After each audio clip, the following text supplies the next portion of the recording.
fine, I guess. But yeah, 512 D12 is like playing Risk, Basically. basically. Alright. Let's see. Let me just boot it up on Firefox as well. Roll 20. Sign in to my account.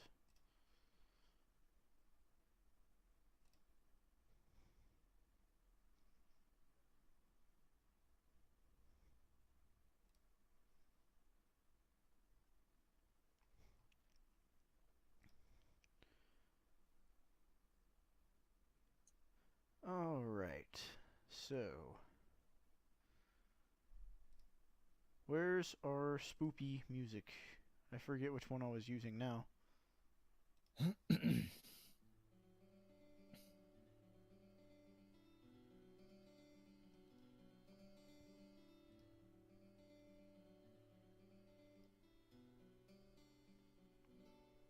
uh, I will give a special shout out, by the way, to Google Chrome. The only thing I like about it over Firefox is that you can mute individual tabs. oh, you can do Or, that in Firefox. or individual windows, rather. Even if there's no like tab at the top of it. Oh, It's kind of dumb. It's an issue that I've run into with the Streamlabs box. I can't mute that specific window. It irritates me. Anyways, no, you should be able to do that in Firefox too. but it didn't work.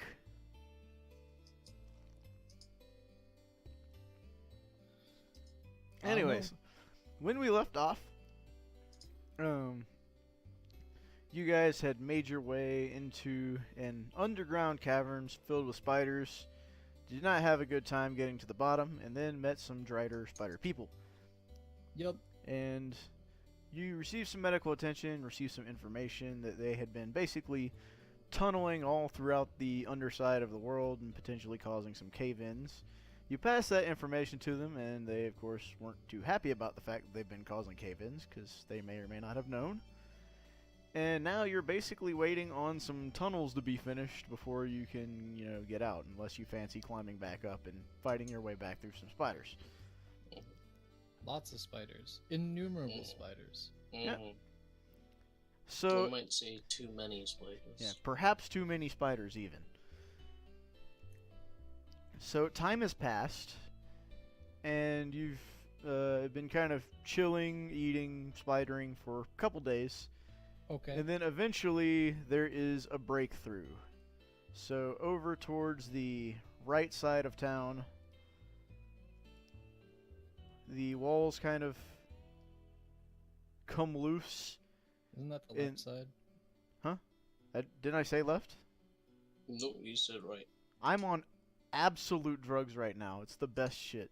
So on the left-right side of town, the a veritable horde of say roughly 30, 40 Driders of all shapes and sizes, primarily with pickaxes, but also with what appears to be explosives and other such mining equipment, make their way through the wall, and there's kind of a Drider rendezvous as they meet with the leader of this small town.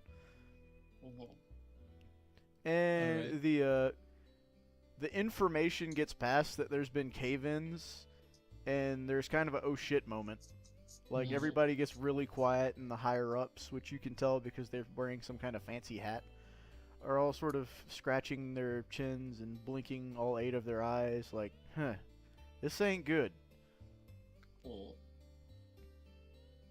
Now, around the same time this is happening, another wall, this time on the left-right side of town instead of the right-left, Okay. also opens up, and Not confusing at all.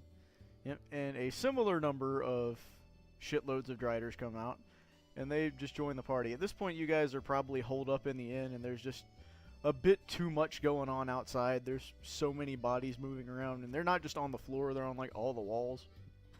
It's really loud. But they're figuring some stuff out, and eventually they're like, okay, So, as for the cave-ins, we're looking into it. We'll let you know when we've reached a solution. And as for you guys getting out, the group coming from the southeast has unveiled a area that may be of some use to you. And Okay. they sort of motion towards the eastern side wall over here. And they kind of beckon you over as like, well, just let us know whenever you're ready to go, and we'll get you out of here. Alright. Well, that's helpful, I guess. Sort of begs the question about how they got in here in the first place, but you know, some questions don't need answers. You can only assume that they came in the same way you came in, or at least they had some other tunnels up above that may have collapsed. Mm-hmm. From what you've been Yeah. able to gather over the last couple days, they've been utilizing primarily natural sinkholes under the ground and attempting to just tunnel from one to the other as it saves effort, and this is a particular location they had found. Okay. Alright. At this point, you also see some specific Driders who look like they're wearing these really complicated glasses because you need a lot of circles for 8 eyes, and some like this weird blue outfit, and they're coming in from the side over here, dragging in what appears to be an extremely large strand of web, and they're kind of bringing it down to the south. Wow. Getting connected to the net. T1, baby. That's when was T1 even a thing? Like 15 years ago. Okay, well, I don't think there's anything else specifically that I want to do here. So, we should, I'm pretty much ready to get going whenever you want. Yeah, I agree. We're not gonna get much done just saying here. Alright, so upon letting the Drider populace know that you're ready to go, they kind of guide you over to this wall, and they show you sort of the inside of the tunnel and what it looks like. There's a lot of very sheer open looking areas that plummet you don't even know how far down, and some of it's kind of claustrophobic. Sounds But good. they have these like gigantic spiders. You've never seen a spider this large. It's like, and they've got small vehicles on the back of them. And so they load you into some seats. They tell you to strap in, and then the kind of motion for the large spider to start moving. And you start moving probably faster than you've ever moved in your entire life. You're not sure how fast you're going because the tunnel's pretty thin and cramped, and you're not exactly sure how much distance you're covering at once. Mhm. But you can feel wind rushing against your face. Like you've never been on a wagon going this fast for sure. Do we get motion sickness? Make a Constitution check. I will not. I will not. Play stupid games, win stupid prizes. Fatas does not get motion sick, nor does Reinald. Yeah. How about Urgwa? We'll see. We're good. Urgwa spews. And it continues falling, and you're not around to hear it hit the floor, so you're not sure how far it fell or how fast you're going. And eventually, you reach an area which is actually kind of dark, which means I should probably drag you guys in here. I hope I've got dynamic lighting working. But anyways, while I'm working on this, I'll describe what happens. You get to an area, the tunnel continues on, but there's an area where they kind of dismount you. And they say, if you'll follow our associates here, we'll show you what we've kind of located. And Alright. so you step into a very large open chamber, and the first thing you notice is you can hear running water. And then coming in from the side, you actually see the source of it. There's an underground river that goes into roughly a 10 to 15 foot waterfall. And now you're here, so you can see it. You're in the top right. Yeah, There there's we go. also very large mushrooms of various colors growing in a kind of dirt patch. Okay. And then to the south, you see a very large kind of wide open area. I'll just kind of drag you down to where it is. All right. Up above, you can see a pretty pristine circle that leads what you can only presume is to the outside, and there's a sizable bucket and a rope going up. What you can kind of sort of determine from this is this was originally a well, but then the bottom fell through, and so now this is the sort of... Boy, you gotta stop with the memes.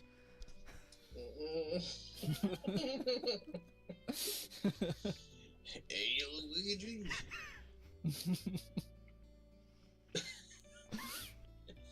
Damn.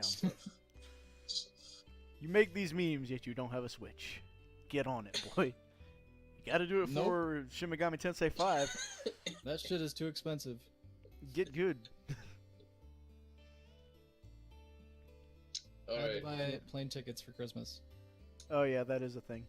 and I am stopping in 2 different places, so I had to buy 3 one-way tickets. That's hella instead of tickets. Just a round trip. That's lots of tickets.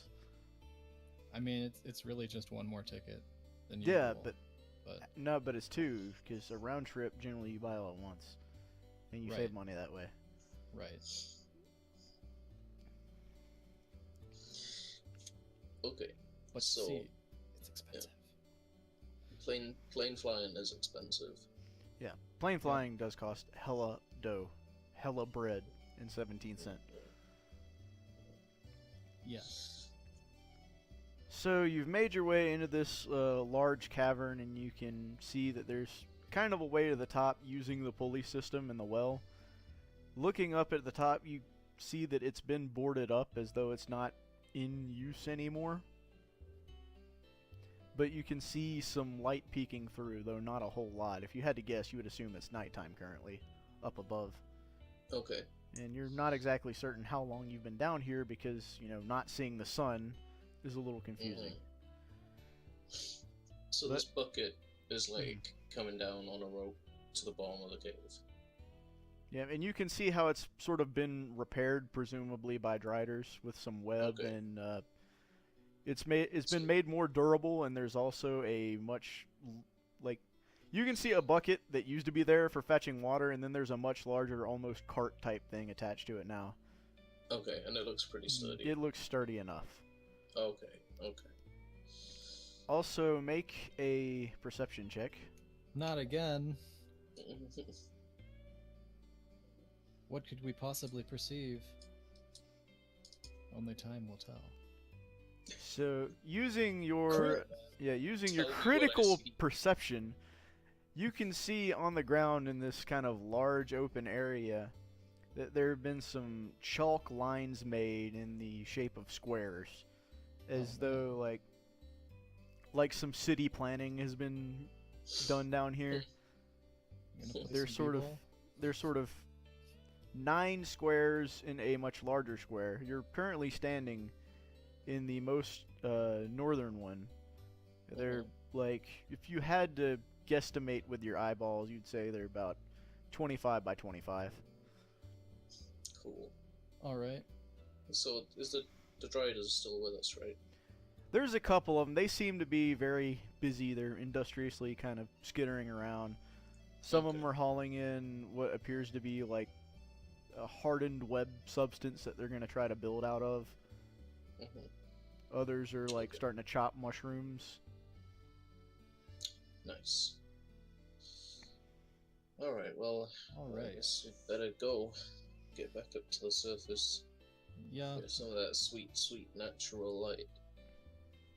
And just in case, let's be careful when we come back out. Who knows what people will mistake us for? It's a good point. That is a good point. Well, if you're coming out of a large pipe type thing, they're probably going to assume you're plumbers. Ah, you make a good point. Where's Hey, my Luigi! Alright. So, the cart is big enough to fit all three of you. However, logic dictates that the more people are going at once, the more strength it's going to require to operate the pulley system. Mhm. Couldn't we all just operate it at once? Presumably. We're all pretty strong. Yeah, he's not wrong. We are pretty strong. We don't have any wizards here just adding weight. Yeah, we don't have anybody extra. We could use some extra people. If you're watching on the stream right now or the VOD recast, please God, join our Discord. We need more players. It's true. It's true. All right, Yep. so you're all hopping in the cart and you're all going to attempt to pull yourselves up via the pulley system. It's literally just So- us. Make a strength check, everyone. All right.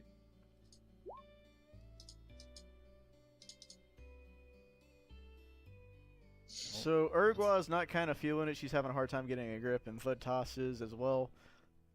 But fortunately for you all, Rheineld is swole enough to kind of get the pulley system going, and bit by bit, you make your way up the well all the way to the top, where there are some boards kind of sealing you in.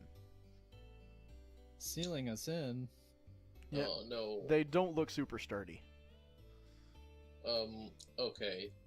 Well, I can't take my hands off the pulley because presumably otherwise we'll plummet to our deaths. Right. Can you have like a peek through there maybe, see what you can see? Well, I'm going to have to punch these boards out first. Yeah, whatever way you see fit. All right, so you're gonna just make a punch roll, then make an attack roll. Punch. Well, punch doesn't. I need to. Can I add a thing for punch? Probably. Yeah. It's probably listed under unarmed strike or something like that.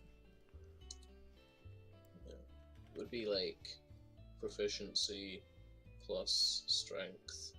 Or can you use dex for your unarmed strikes as well? I think I you can. Yeah, I can. Yeah. They're. Yeah, probably should. What? What was that? That was me moving the microphone away while I sneezed. That's a pretty cool sounding sneeze. Yeah, that was a quality sneeze. Yeah, good Glad stuff. my sneezes are of exceptional quality.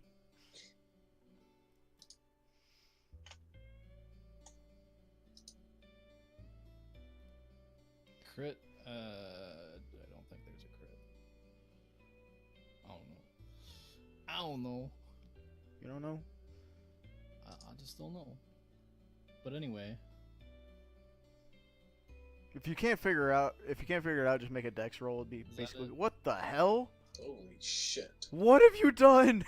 It is. oh, So you've punched through the code, and you, I don't think that's quite right. wow, you punched through the code, broken reality, and also the boards, which kind of fall to the ground beneath you. I got a decent roll. Yeah, and you're able to poke your head out of the top and see that it is, in fact, nighttime. Or wait, no, I didn't. And you're, as far as you can tell, you're in some sort of farming village type area, but you're not sure where. These people should be good at understanding of the Dryder situation currently brewing underneath their feet. Yeah, if you,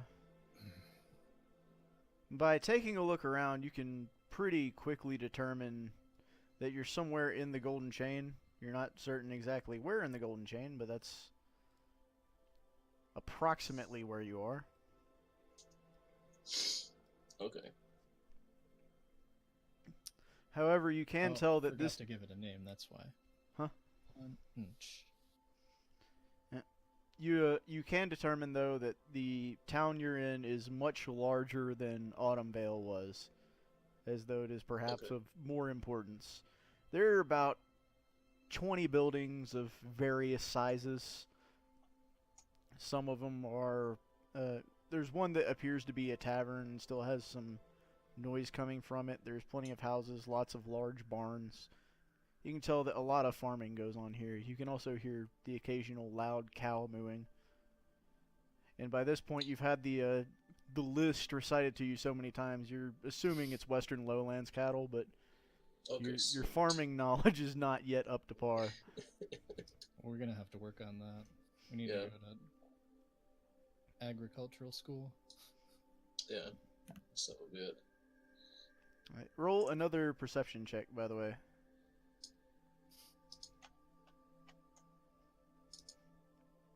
So, today we found out what happens if you roll an attack on a skill that has no name. You break reality. Thudtos, you are suddenly aware that at some point your little crystal has fallen off of your neck, Oh, and it is no longer in I'm your free. possession. I'm free. That's pretty good. That's pretty. I seem to have lost my teleportation crystal. How unfortunate. I mean, it probably Ne- just lost itself. Reineld, roll to see if you can tell whether or not that was sarcastic. Roll what? Persuasion? Yeah, Insight. insight. Yeah, you're aware that that was probably sarcasm. Okay. I'm glad we had to roll for that. Yeah. It's high quality. Well, you know, this is a low-end party. You can never tell. Do I have my necklace? You still have yours, yes. Oh, Wouldn't it be yes. wisdom or charisma rather than intelligence? What, in order to understand probably wisdom would be to understand sarcasm. My guy isn't very wise. Oh. Intelligence is knowing the meaning of the word, and wisdom is knowing what they meant. Yeah. All right. Okay. Well, I still seem to have mine, which I'm thrilled about personally. Roll to see if you can tell whether or not that was sarcastic. All right. Am I insightful enough? You're not sure, Ru- but it's too awkward to actually ask, so you Yeah. just go on not being sure. Okay. Great. Good stuff. All right.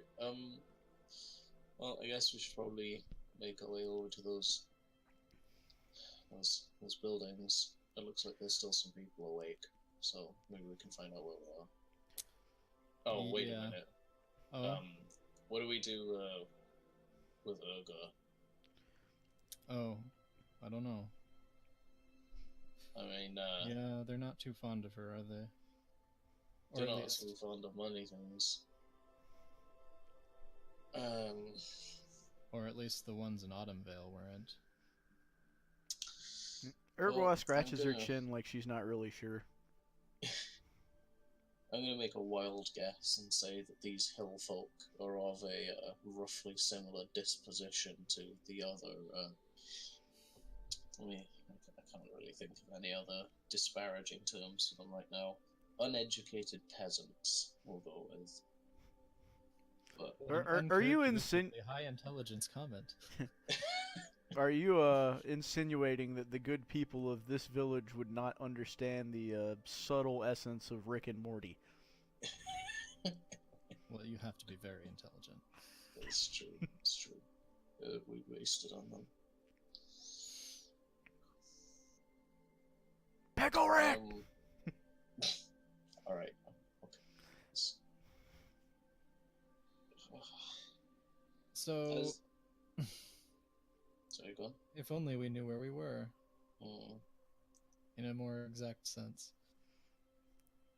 You are on top of some grassy hills by a well that seems to be roughly equidistant between a couple of towns.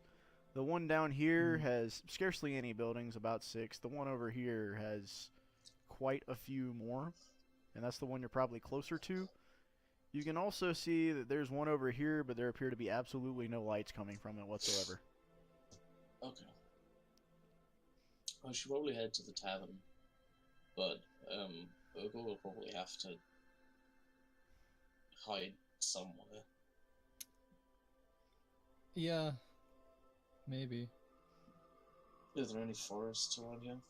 Maybe we should. Yeah, gauge there's where enough. we Yeah, there's enough trees that you could presumably make a decent little shelter for the evening.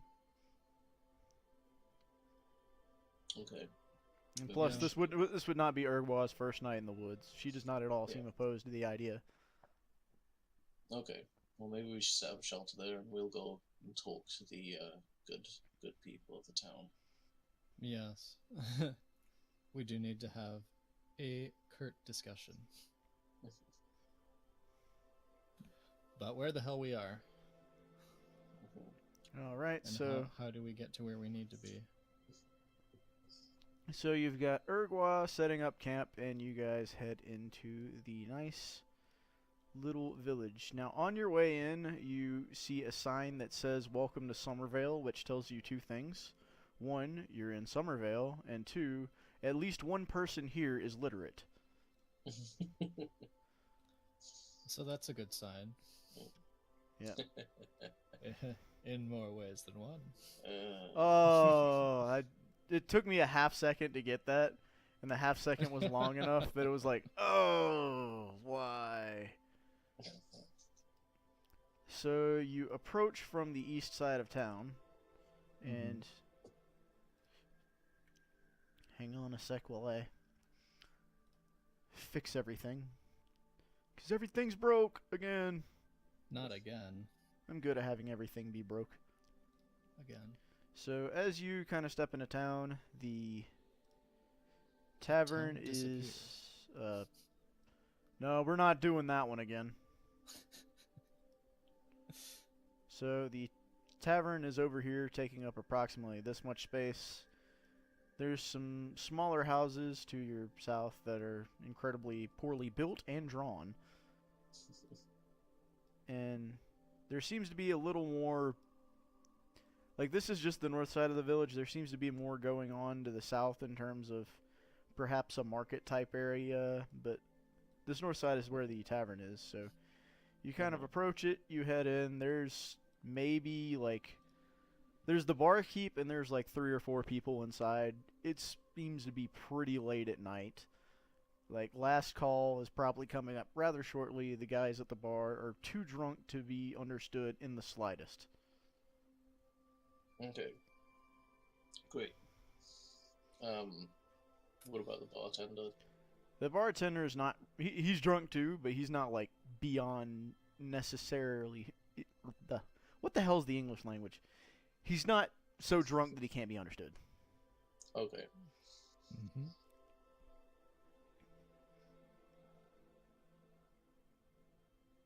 So you're approaching him, I'm assuming? Hello. Huh? Well, y'all, what are y'all doing coming in so late? Y'all know it's about 2, 3 in the morning, right? Well, I do now. That's good to know. We were just trying to figure out where we are. We've been traveling for a while, so we'll gather we're in Summervale. Yeah, you're in Summervale. You're in the tavern we got here. Where are Yeah, y'all fellers headed? Where you been coming from? We've just come over from the Goatlands. Oh, you done come over from the goat? Oh, yeah, y'all got on them little hats. I love them little Yes. hats. They're hard to get your hands on. Some of that goat fur kind of expensive nowadays. Pretty good hat. It's a Yeah. pretty good hat. So we're in the Golden Chain then. Yes, exactly. You're in Summervale. We're the largest village in the Golden Chain. Okay. And is that more towards the north side of the Golden Chain? Yes, the only one to the north of us is Wintervale. Okay. Alright. Is there somewhere we can... Actually, I'm not sure. Third test, we probably have somewhere to stay anyway. We'll be making camp outside town, I suppose. Yeah, probably. Yeah, there's not too much going on around here. So, where y'all fellers heading next? Probably going back to the Crown City. Yeah. He kind of nods and scratches his chin. Fair enough. We got some wagons heading out that way in the morning if y'all wanting to hitch a ride. Potentially, yeah, we might want to. Sounds like a good idea. As long as they'll take all of us. Mm. He's like, yeah, we'll just, I'll let them know, park the wagon out back, and then y'all can just kind of hop in and ride along. Okay. Alright, that will be appreciated. Thank you. Can I get y'all anything to drink?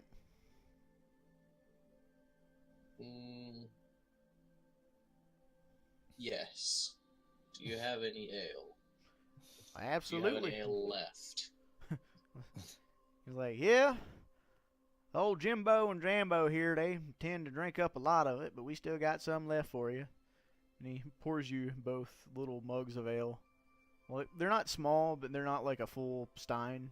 It Okay. seems that he's only got a couple clean cups left, as though the guys in front of him have been drinking multiple cups at a time and kind of taking up space.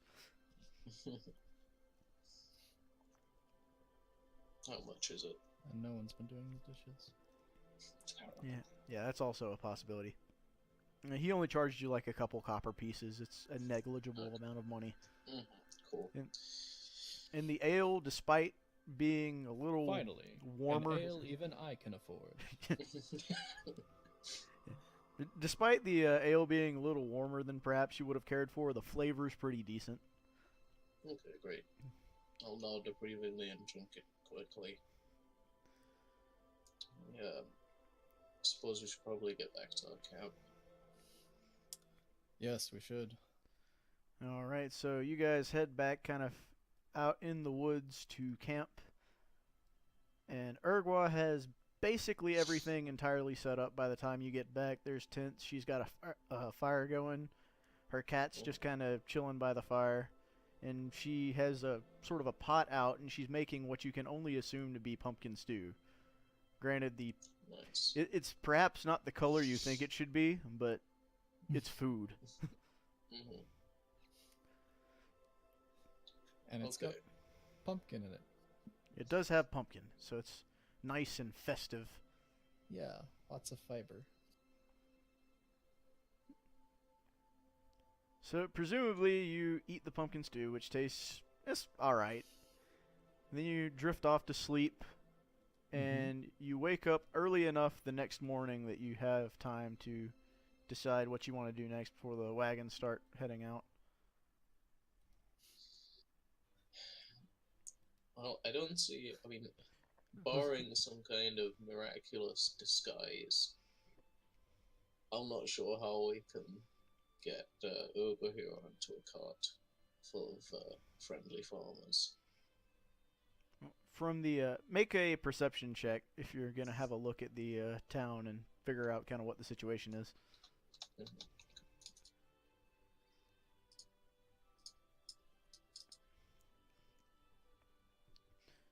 So you can see the carts loaded. Yeah, you can see the carts loaded down with varying kinds of farm products. One of them has hay stacked like so high that it looks like some of it's gonna fall off. Okay. And other ones have like other grains. Some of them are carrying pumpkins. Some of them are carrying squash. Just various farm things. There's some actually carrying like live cows, which are mooing with disapproval at how small the cart is. Yeah, yeah. On a scale of 1 to Assassin's Creed, how big is this hay bale? Assassin's Creed with the glitches from which one was it? It wasn't Origins, was it? What was the one that was just shit, other than all of them? I don't know. That's a pretty vague question. That doesn't really narrow it down at all. Yeah. What's the one Black with all didn't those? have that many glitches. Yeah, what was the one with the glitches where like the dude's face was missing? That was, I think, was it Unity? Yeah, Unity. So it's like Yeah. Assassin's Creed Unity levels of like Okay. some of the hay appears to be phasing in and out of reality. You That's pretty promising. you feel as though anything or anyone hiding in the hay would be completely concealed. Okay. All right, well, how do you feel Just- about the hay bales and being in them? Urgwad no thinks she allergic. Okay. All right, that's good. That's good. That's good. I've got an idea.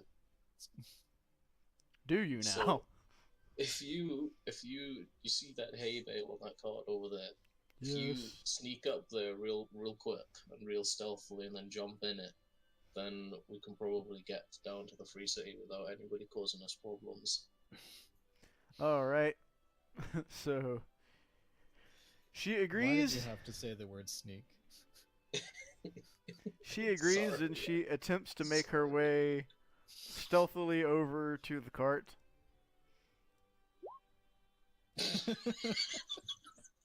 And it's like a cartoon, like she's hiding behind things she clearly doesn't fit behind. It's very, very fortunate that nobody's looking because she's stepping on things that are like breaking and it's loud. It's just in general not exactly a great. It's almost comedic how bad the sneaking is. Now follow my lead and sneak around. Yeah, exactly. Be careful not to make a sound. Oh, don't touch that! No, don't touch that! But she does end up making her way into the hay bale despite you giggling your ass off watching it. So, Right. you've all loaded up onto the cart, and about 30 minutes later, some farmers come up and they start heading the cart southern on a sort of southern path towards the Crown City. Alright. So you set out on your journey. The farmers are just kind of shooting the shit with each other about things farmers talk about, which is primarily farming, but also, rumors and that sort of thing.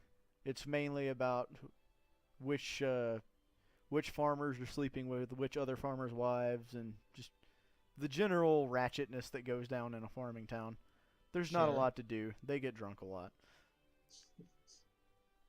You don't really come across too many other people in your travels. There's a guy with some dogs you pass, and a much smaller but still existent slave caravan, or it's what you assume is another slave caravan, Mm. coming from the east side. Was But the prize eventually- winning dogs? Did they look like good boys? Oh yeah, and they were super floofy as well. Oh, nice. Excellent. Nice. That's Excellent. pretty good. All right, so it's about midday when you finally make your way back to the Crown City. Yay.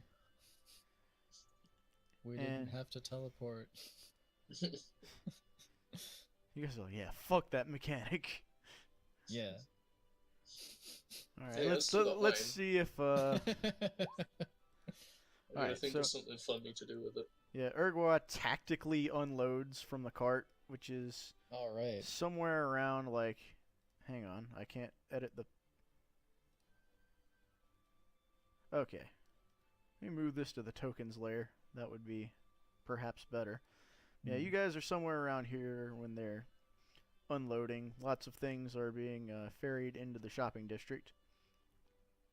Sure. And you notice a bit of a commotion happening towards the castle, but you're not exactly sure what's going on, but you hear everybody's louder than you remember last time, and there's a lot more Oh. activity going on towards the castle. This should be good.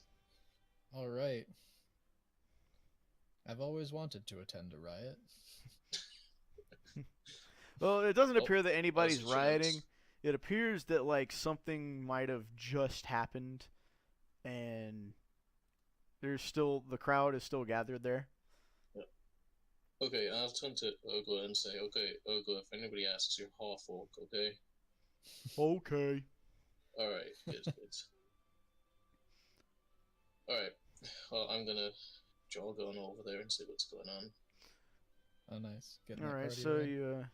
Yeah. you get your cardio in, and you can see that around this area is just utterly full of people, and there's this very fancy looking royal caravan that appears to be leaving just as you arrive. The basically everything is covered in blue and like gold trim. These super fancy wagons. The horses have armor on, and the armor's shiny and golden and that kind of thing. All right. And they're leaving out the north gate just by the time you see them kind of pull off. That better not be our paycheck leaving. Yeah. Make a history check. We should investigate our historical knowledge. Alright, you, Reineld, you are aware that the royal colors of Aldacia are red and purple, so you're not Okay. super concerned with that being your paycheck leaving. However, Thudtas, you are aware that that's likely someone from the kingdom of Vicarus that is heading away currently. We were at war with them, weren't we? Well, we were at war with everybody about 80 years ago, but it's been a while. However, those guys are always at war with everybody, so there's no telling. Okay. But there's still, like, a bit of a commotion with, like, people just stood round in front of the castle bickering about something. And the door you usually go in to get to the $paycheck is open. Is what, sorry? The door is open over there. Okay. I'm gonna go up and find somebody who looks like they're bickering, particularly vigorously, and nudge them and say, what's going on? Did you not just see that? That's the frickin' the Chancellor of Vicarus was just here. You know they're gonna invade, right? You might as well just go ahead and start prepping for a war now, buddy. You know they're invading. Oh, that should be fun. All right. Okay, great. All right. Look. Shall we go and talk to our paycheck? Yes, we should probably try to get paid. See if we can find him. Despite All right. everything. So you you head into the paycheck office to collect your paycheck, and you notice there are a couple of new faces that you don't really recognize. One of them is just leaving. It appears to be a female, relatively short, with black hair that's like way too long. Like there's long hair, then there's really long hair, and there's like, you might step on it hair. This is the third. All right. Okay. And this person appears to be storming off in a huff. You also see your alchemist friend is kind of sitting around drinking something which you can only assume is intensely alcoholic and or psychedelic. And he or she has a one of the thingies around his or her neck, the teleportation crystal. Oh. Okay. However, when you look at the there's kind of a box that they come out of, and there's little indentations where they should be. You notice that there's 3 of those missing, so you would not assume that this person has stolen yours. They probably have their own. Okay. And lastly but not leastly, Chancellor Irwin is there, and he is looking rather frustrated / panicked. As usual. Yep. Alright. Well, I'll wander over to him and say, hello, Chancellor. It looks like you're having a good day. Oh, yes, I'm sure you've seen that the day is not exactly as good as it could have been. We had a unexpected royal visit. How did that go? Of course, you're aware that I trust Vicarus about as far as I could throw them, and that being the largest country in the world is not exactly easy to pick up. But it's, they haven't claimed that they're going to invade, just, heavily insinuated, but they do that with everyone all the time, so that's to be expected. Very good. And worst of all, the king was in no shape to, be communicating with them in the first place. I mean, less so than usual, even. That's a pretty big. I mean, I'm not really sure how he could be less fit to communicate with them, but that's none of my business. Make a perception check.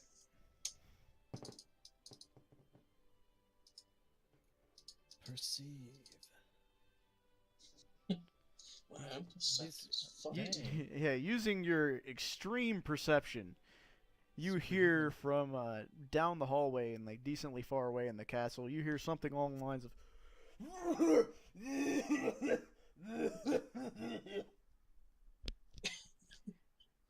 You're not sure who's doing it, but you have your guesses. Okay. Yeah, maybe we should get invaded. Anyway. Did you say that out loud? No. I just think it aggressively. You think it so aggressively that Chancellor Irwin kind of sees it in your eyes and he like bites his lip and makes sort of a face.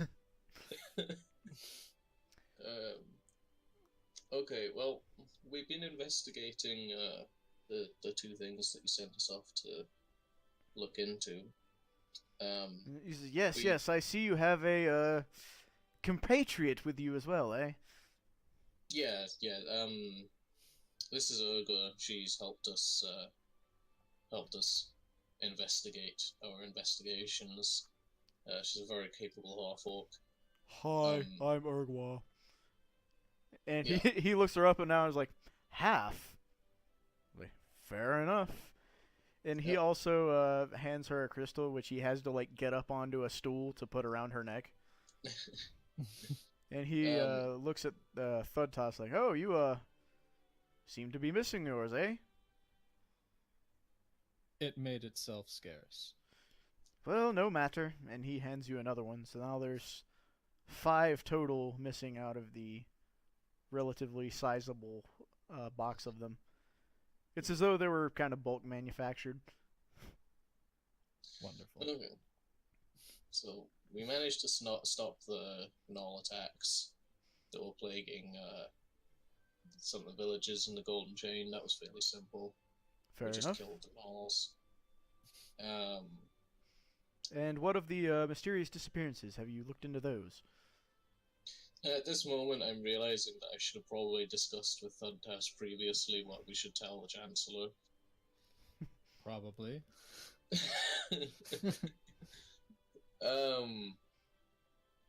But now you're on the stage.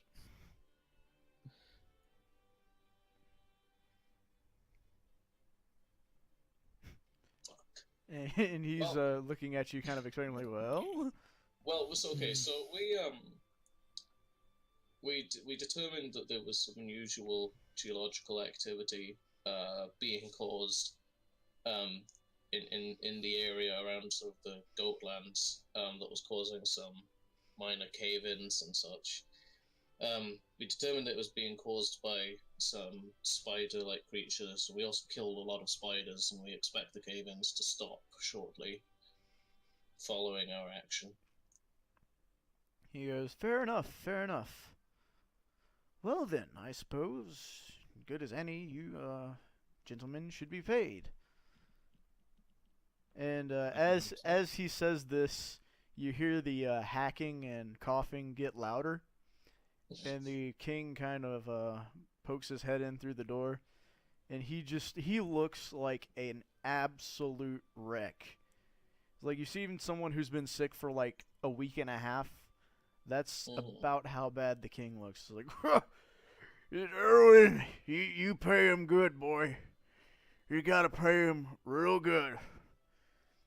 And he just Thank you, Your Majesty. he pulls a sack of gold that he apparently just has been randomly carrying off of his belt, and he throws it at the table, and gold just kind of goes everywhere, and it's a shitload of gold.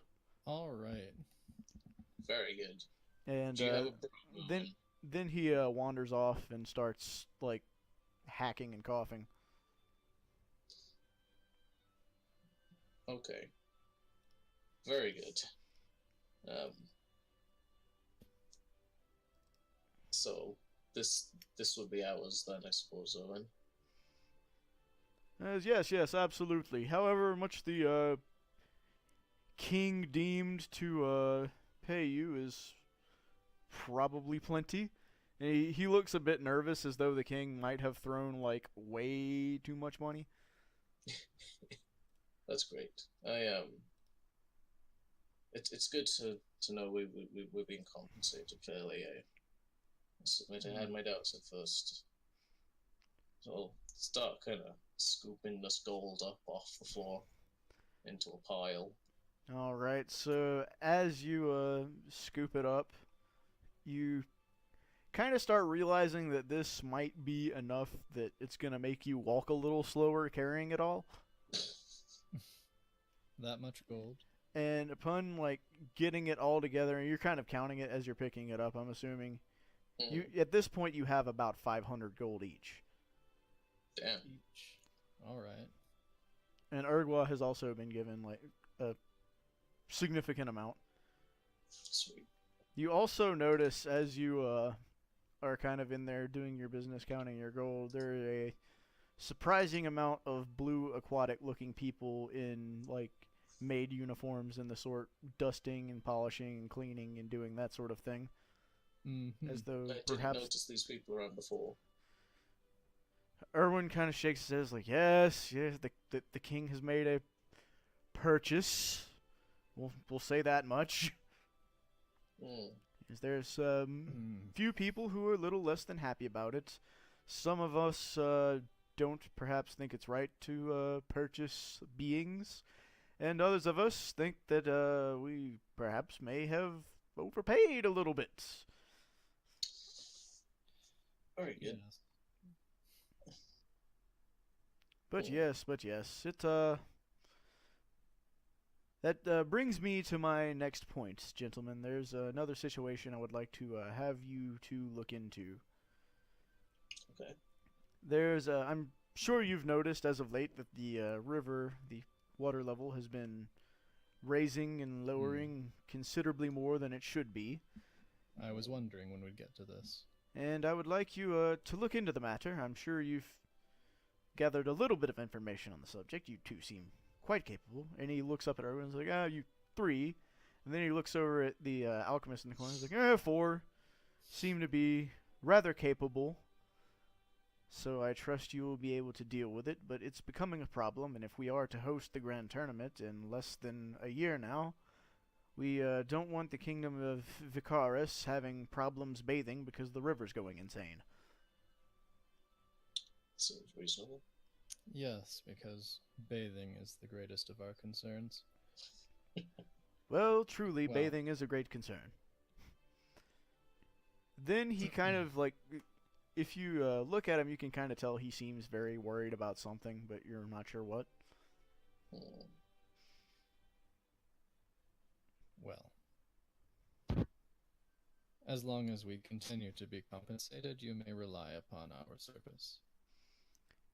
He nods and he's starting to sweat a little bit, and he like kind of looks over his shoulder, and then eventually he just decides like fuck it and closes the door and kind of like motions you down around the table. He's like, all right, I'm gonna need you to listen, okay? The king is in a very sickly state. We've had our alchemist here have a look at him. We've sent for doctors. We've sent for priests. I don't expect him to make it the next few months. We need And- to find the rest of the royal family. Both princes are not here, so to speak. The eldest prince is off. I believe he's south in the Isles of Chlen. The youngest prince we've not seen in years.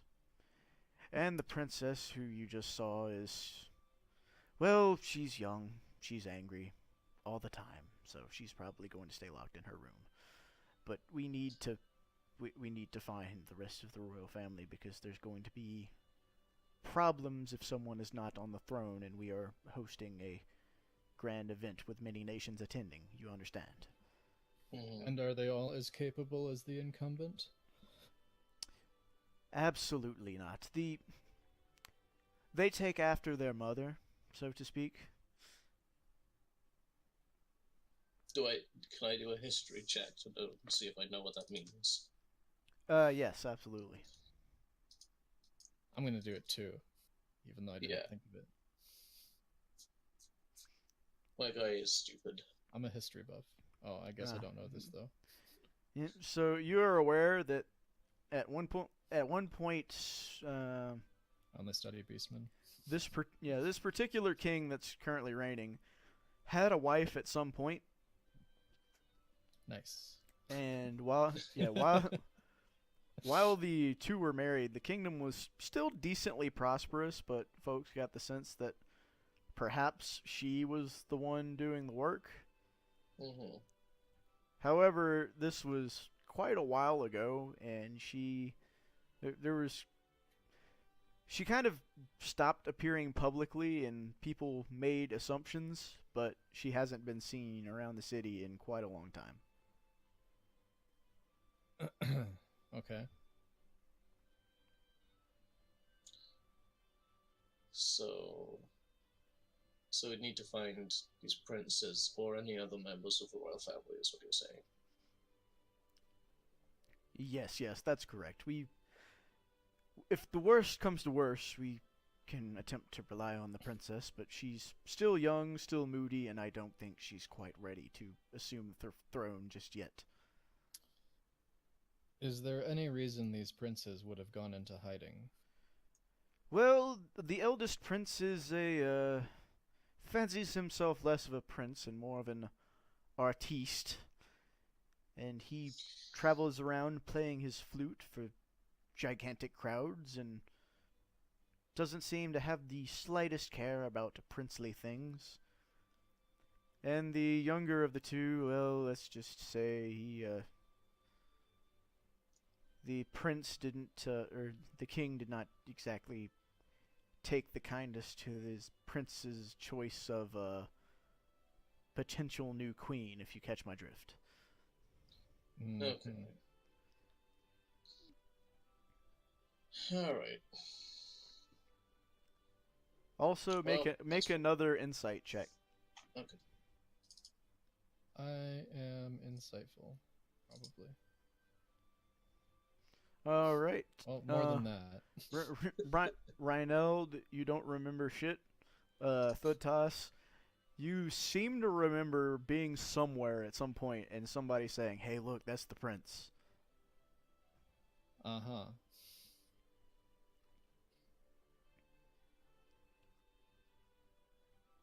But anyways, the chancellor was like, "Can I trust you to look into this matter? This is truly an issue of grave importance." Which bar And, was that? and as he says the word grave, he kind of shudders a little bit. Absolutely. Spooky. And you can kind of tell, like looking at his face, there may be something he hasn't mentioned. Okay. Sense motive. Hashtag old skills. Uh,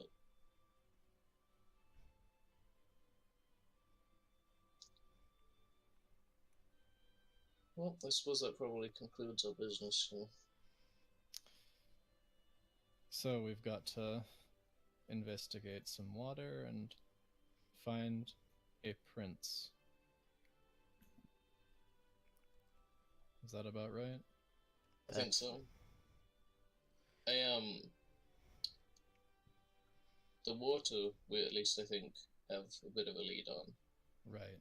Because didn't we see that seems to be connected to that river, which those people were fighting over, or a lake. It was a lake, I thought. It was a lake, yeah, that's right, it was a lake. Well, there's lots of water involved. Yeah. Well, that much is clear. Yes. Yeah. But we need a direction. So we're going to go Three Hat Lake, I thought it was. Yes, Yeah, Three Hat Lake. Probably. I think we should probably start off with that. I mean, like, if we get the timing right, then take us maybe a week or two to investigate that. I mean, maybe the king will have Yes. Not popped his clogs If when we only find I the could prince and remember. everything will line up nicely. If only I Hmm. could remember what bar we heard rumors of the prince at. Hmm. I could have sworn there was one such. But we'll have plenty of time to think on the road. That's true. That's certainly true. Yeah. All right. So as the you guys kind of take your leave, and the chancellor sort of heads back into the castle to deal with regular chancellor things like attempting to run a kingdom when the king is both ill, potentially dying, and murderously stupid. The alchemist kind of follows you out. I was like, "Hey, follow me real quick," All right, this in, should be good. in his or her unnecessarily deep voice. And you head over to the alchemy shop. And as you open it up, you notice that there's a nice little storefront, and there's some products for sale, potions and that sort of thing. But also in the back, you notice like there's sort of a false wall, and he takes Oh, you behind, or he or she takes you behind the false wall, and you can see there's a bunch of tiny beds and a bunch of kobolds sleeping there. oh, hey. And he says, Well, this is new. That's, he or she says, "Look, they weren't gonna make it out in the plains. You know they're allergic to sunlight, right?" Oh. I do now. Yeah. Well, they're allergic to sunlight, so Okay. In that case, it was a pretty stupid idea to put them on the plains, I guess. Yeah. yes. Well, they're fine suppose here, so. but they can't stay here forever. We're gonna have to find a more permanent home. We thought about going back to the sewers, but the sewers are still not exactly the safest with the water rising and lowering the way it is. There have Oh, been Mhm. puddles starting to appear in the streets when the river gets to its absolute highest. I kind of wonder for the safety of the city's, structural integrity. But I'm an alchemist. I'm not a. And he or she struggles to remember the word for somebody who builds things. An architect, I nod. perhaps. Just nod at Yes. them. Yeah.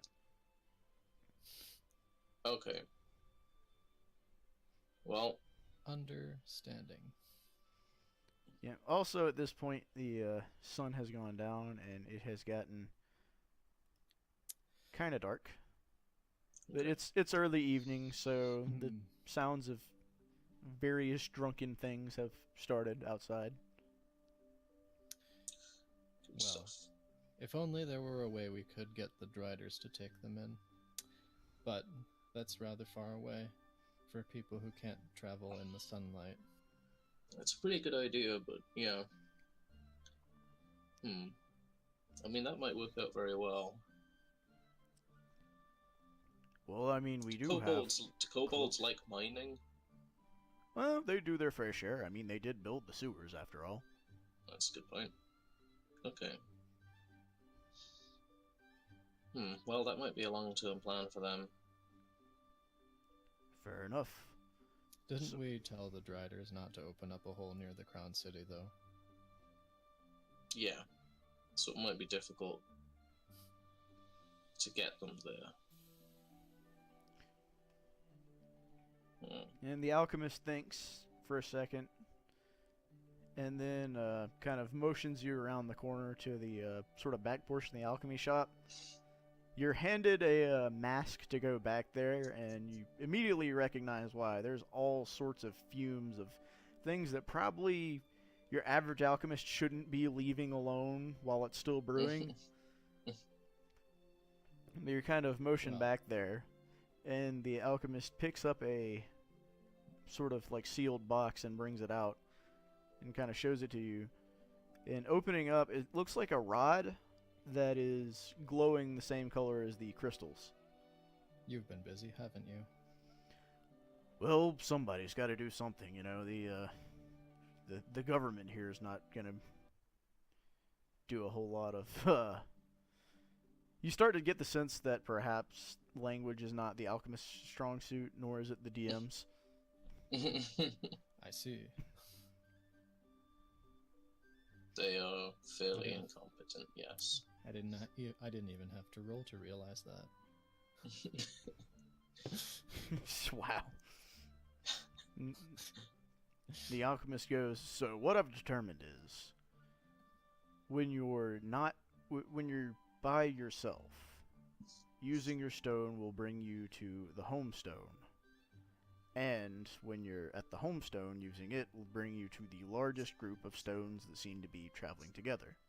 Also, anyone you're touching when you use the stone will be brought with you. However, I did manage to find this, and I'm not exactly sure what it does just yet. There's some writing I can't read. Where did you find it? Don't ask questions you don't want answers to. Great.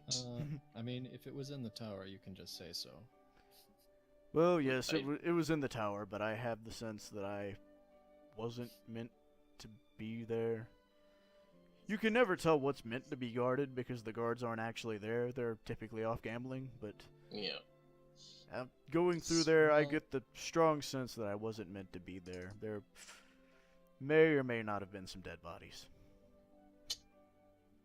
Well, the Chancellor told us earlier that there were people investigating the tower. Well, they may not be investigating it anymore. Mm-hmm. Great. Because they don't fucking play in this campaign anymore like some The nerds. game is dead. Anyway.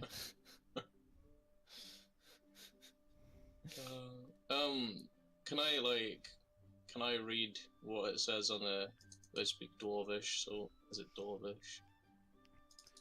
So you recognize the letters and you can kind of sound them out. However, you don't know what they say.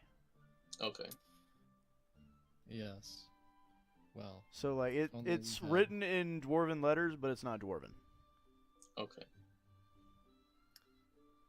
if only we had someone intelligent in the group. Make insight and or history checks, whichever you prefer. It's gotta be history.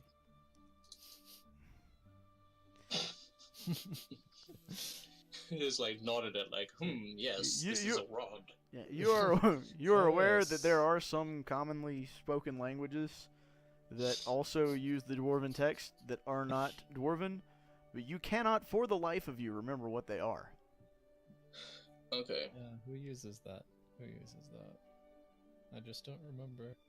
Wasn't much of a linguist at the monastery, you understand. Hmm. I was too busy looking at pictures of driders. Clearly. And And the alchemist perks up and is like, yeah, linguists are nerds anyways. They're utterly useless. You're not wrong. You're not wrong, alchemist. So on a scale of 1 to 10, how dangerous do you think this thing is while like wavering it around? Well, I don't know that I'd go wavering it around, but I'm starting to suspect that perhaps this is a smaller version of the large stone. It would take some testing, but you never know. If it is, we could probably use it quite efficiently for transport. But how would we get it to go to the rod and not the homestone? That's a very good point. Is there a switch? I don't know how magic works. So I the mean, alchemist kind I of don't picks. know how it works, and this thing barely even works. Like looking at the amulet. The alchemist picks it up and starts kind of rotating it around. There's not really any engravings or markings on the rod. The rod just seems to be a rod that can kind of... There's a spike on one end as though it's meant to be driven into something. Is there a button somewhere? Nope.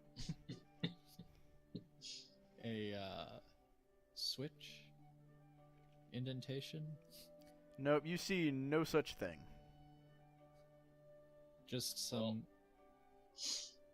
letters that we can't read and a spike and a glowing stone. Yep. Meanwhile, while you're doing this, the Right. Urgwa's cat seems to have gotten loose, and she's having to like make the decision between chasing the cat and potentially not knocking things over, or just letting the cat roam as it pleases and potentially drink something it shouldn't. And knock things over. Yes, because you know how cats are. Mm-hmm. Yeah. Mm-hmm. And Can I Urgwa's try like, to "Hey, grab get the back cat? here!" Yeah, yeah. You can Fully. make a dex check to grab the cat. No, please. You you miss entirely, run into the wall, and a potion falls on your head.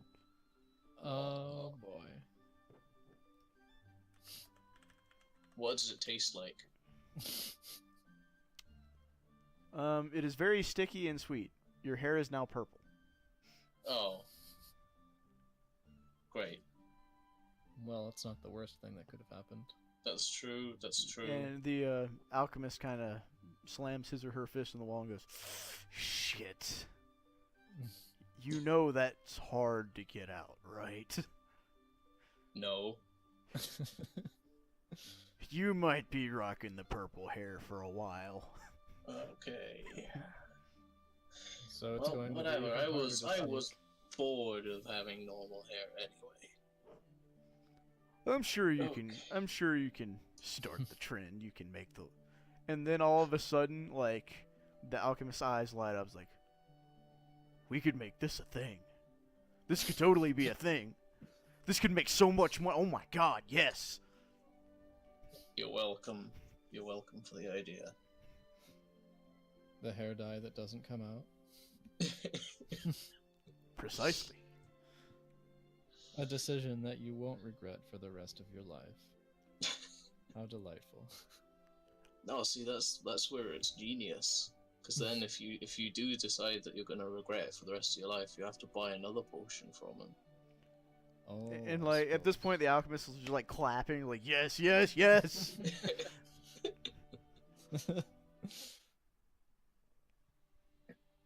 50 gold, 40 gold to put it in, 1,000 to get it out.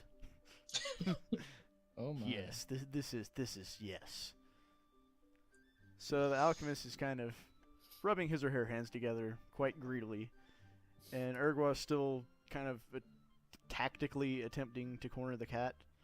The cat has kind of rolled through the potion a little bit, and so is got purple splotches in addition to the original calico pattern. All right. Sweet. And also, you You get know. the sense that Urgwa kind of wasn't paying attention earlier. And so as she finally managed to grab the cat, she looks down at the rod and she's like, huh. And she picks up the box and she appears to be actually reading. Wait, what? Can you read that, Urgwa? Yes, this orcish. Oh, okay. Oh, Well, what does it say? how convenient. So she starts scratching her chin, and you can tell her problem is not her lack of understanding what she just wrote, or what she just read, but the translating into common is kind of rough for her. Hmm.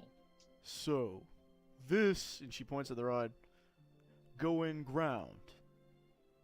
And these stones, and she kind of like points at the one on her neck, go to big stone. But if you touch little stone to big stone, you go here. And she points at the rod.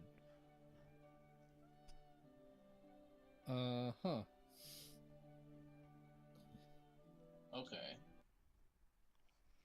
I wish this track was looped better. That's just so irritating. Yeah, it is annoying. So if we touch our amulets stones to the big main stone in the castle, we go to the rod. Exactly. Okay. You also get the sense that exactly is the largest and longest word that Urgwa has ever used. Right. Okay, well, So- that's pretty cool. That's all well and good, but we're going to need to find a spot for it and transfer all the kobolds more or less at once. Mm. The alchemist nods like, you said you had a place, right? Something like that. It's far Yeah. away, though. It's up in the Goatlands. Well, under the Goatlands. Under the whole bloody country, really. Yeah, it's true. Fair enough. Well, I'm going to have to stay here and look after these guys while you, sort of get your, things together for this trip. Just let me know if there's anything I can do. Do you need potions, perhaps? Could do with some. Yeah. Do with some healing potions. I'd rather not have another brush with death.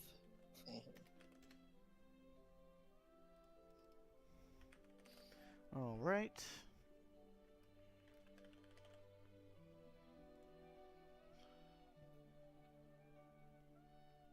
So you can kind of see all the potions that there are for sale. The healing potions are listed at 100 gold, but the alchemist has agreed to only charge you 50 because you're on good terms, you're on the same side. And also the Alright. fact that you don't have any healers traveling with you at all. Also true. Sure would be nice if we did. Hashtag join the campaign. No. Who would do that? Come on. Who plays healers? Who plays healers? Do we even have clerics in this universe? They exist. You just don't think they... You think your typical associates wouldn't be cured by the religious type? What's the alchemist's name? Paloma. Have I ever Holoma? Okay. Yeah, but you have Okay. never asked. However, I have not. there's a sign outside saying Paloma's magic shop. So Holoma. Okay. Paloma. I'm gonna. Poloma or Paloma? POL. Okay. Poloma. Paloma. Okay. Paloma, are you gonna be coming with us on this trip? No, unfortunately, I gotta look after these guys until we can get them out of here. Okay, yeah. Good point. Good point. Alright. I would like some healing potions in that case. Can I have 3, please? 3 healing potions. 3 healing potions you may have. All right.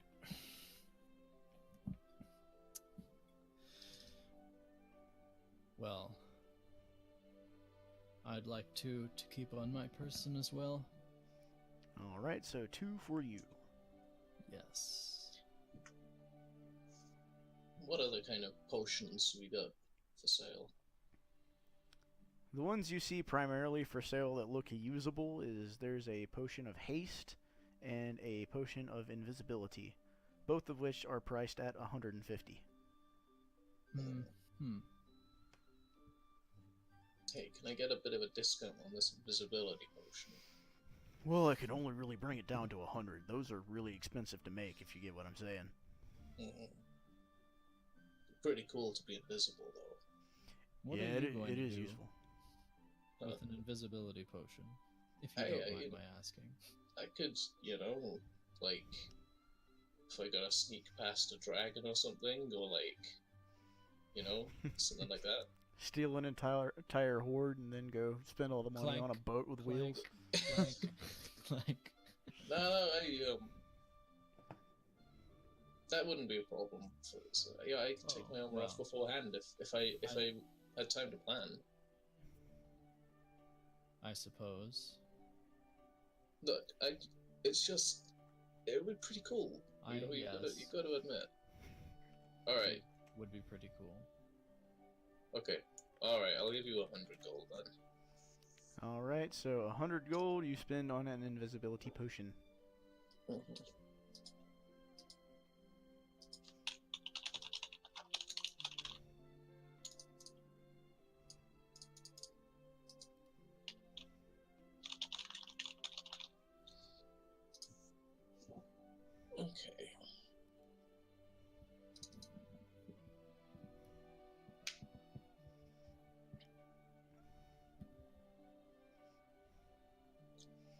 All right. Anything you guys are trying to still do while you're in the alchemy shop?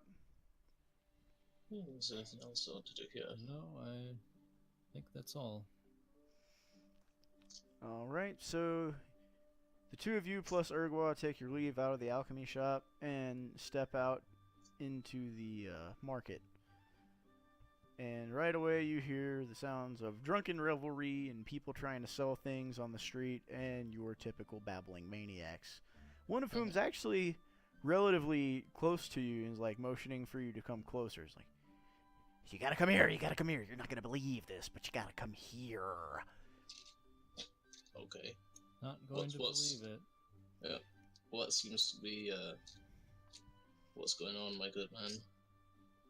So he kind of like pulls you around a corner where you're like hiding, and he points over at some people selling some things in the market. It's like, you see those? You see those guys? You know what they're selling? They're selling wolfsbane. You know what they are? They're werewolves. I'm telling you now, it's a scheme. It's a scheme. What they do, they get you in the night. They make you a werewolf, and then they sell the wolfsbane, and they're buying it all up, and they're marking it all up, and they're gonna make all the money.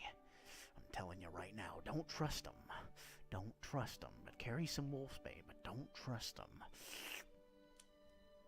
And Make about make an insight check.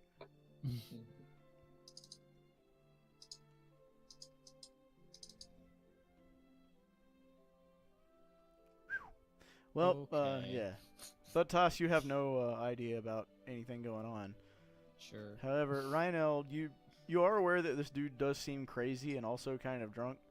And you hear the people around the corner selling wolfsbane for 20 gold each. However, you do remember that last time you walked by, they were selling for about 15. Okay. Huh. And the babbling guy continues babbling. I'm telling you, it's up in the Howling Woods. They're gonna be rich. They're gonna own the whole place, own the whole multiverse. They're gonna own everything. It's gonna be the werewolves. How do you know all this, mate? You know me. I know the things. I've been Well- watching. I've been seeing. Yeah, We they're don't know you, werewolves. actually. They're werewolves, and the librarian's a werewolf too. They're all werewolves. Okay, that's pretty good to know. Right? That's good. Yeah, I'm glad we got Werewolves this of information. Aldacia again. Yep, next thing you know, everyone's gonna be a werewolf. And then, when everybody's a werewolf, is anybody a werewolf? No, but we're not gonna be rich. It's not gonna be you and me. It's gonna be them. But now that I That's- look at him, his yeah. hair is perfect. And this dude's hair is perfect, with the exception that it is not purple.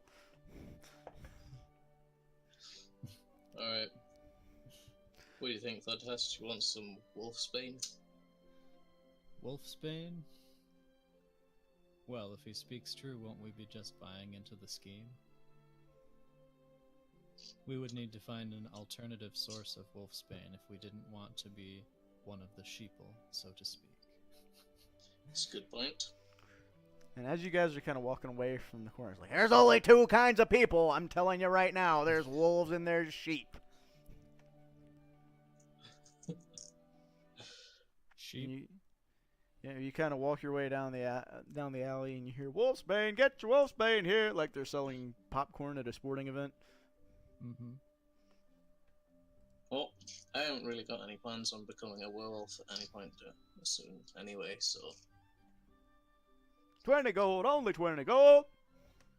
I mean, it used to be cheaper, but... That's true. But is it really that uncommon an herb? I don't know. I'm not a herbalist. I don't know either, but I've heard of it before, so it can't be that rare. It's true. It's true. I mean, I've got to admit that most of my knowledge of this has come from some crazy homeless guy that I just met. You make a good Oh. point. I might file that under crazy ramblings to investigate later. I'm glad you're keeping your thoughts organized. Nice. Alright, so where are you guys heading next? Well, there's only one way reasonably to go. Unless we wanted to take care of the kobold problem first. How are we gonna go about doing that? Well, presumably we would have to petition the Driders for aid. Or Yeah. we could find an unoccupied cave and hope that it remains such. Mm.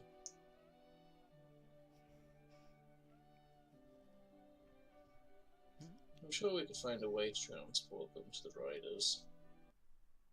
We might need some kind of a wagon or something.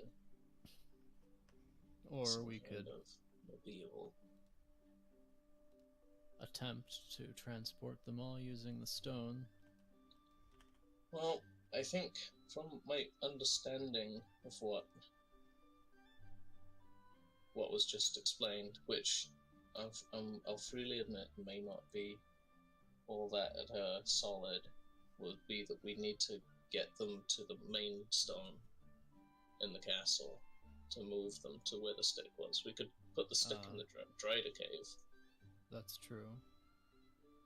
Although, wasn't the main stone below the castle? Oh. In the sewers? No, the main stone is in the room you typically go in to get paid. Oh. That might be a little difficult. Although nothing's ever guarded. It's true. That is true. Well, maybe we can go and check out what's happening with the river and have a think about this on our way. Yeah. Is there anything else you want to buy in town? Well, I suppose it wouldn't hurt to check to see if anyone's selling a better version of this quarterstaff. I'm all about quarterstaffs, but if I can smash things better... Yep. Yeah, that's a good idea. I might see, I have the funds. yeah, I might go and see if I can find a smith with his, a master that works with things, to kind of maybe make some kind of, I don't know, master worked greatsword. I don't even know if that's a thing in this edition. Oh yes, well... A masterfully worked greatsword, eh? Yeah. Well, Yeah, I'll have a look. I just See hope if I that's don't fun. roll poorly and end up with an unmagical stick. alright, so you guys are going looking for things.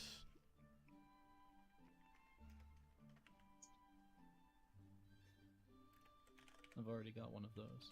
Yeah, you are... So by the time you reach the blacksmith, you find that he's already kind of shut up for the night and has gone, Okay. presumably out drinking.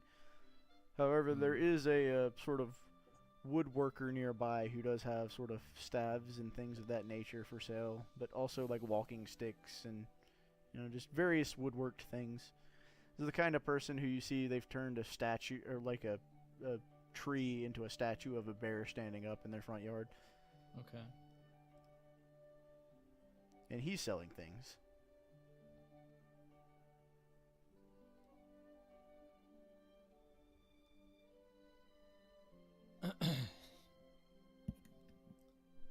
Well, I'm gonna go right up there and inquire. Well, what can I do for you? Excuse me, good sir. I have been relying on this quarterstaff of mine for both ease of walking and ease of smashing. And if you have any staves that would provide better ease of smashing, I should like to see them. He kind of nods, he scratches his chin a little bit. He's like, well, I do suppose I have one that does have a bit of magic on it, but it's not exactly cheap to have magical things such as this, you understand. I'd say I could understand. probably part part with it for about 350 gold. 350 gold. That's quite a bit. Yes, Sure but you understand we don't necessarily have wizards out here enchanting things every day. Especially not myself. Understandable.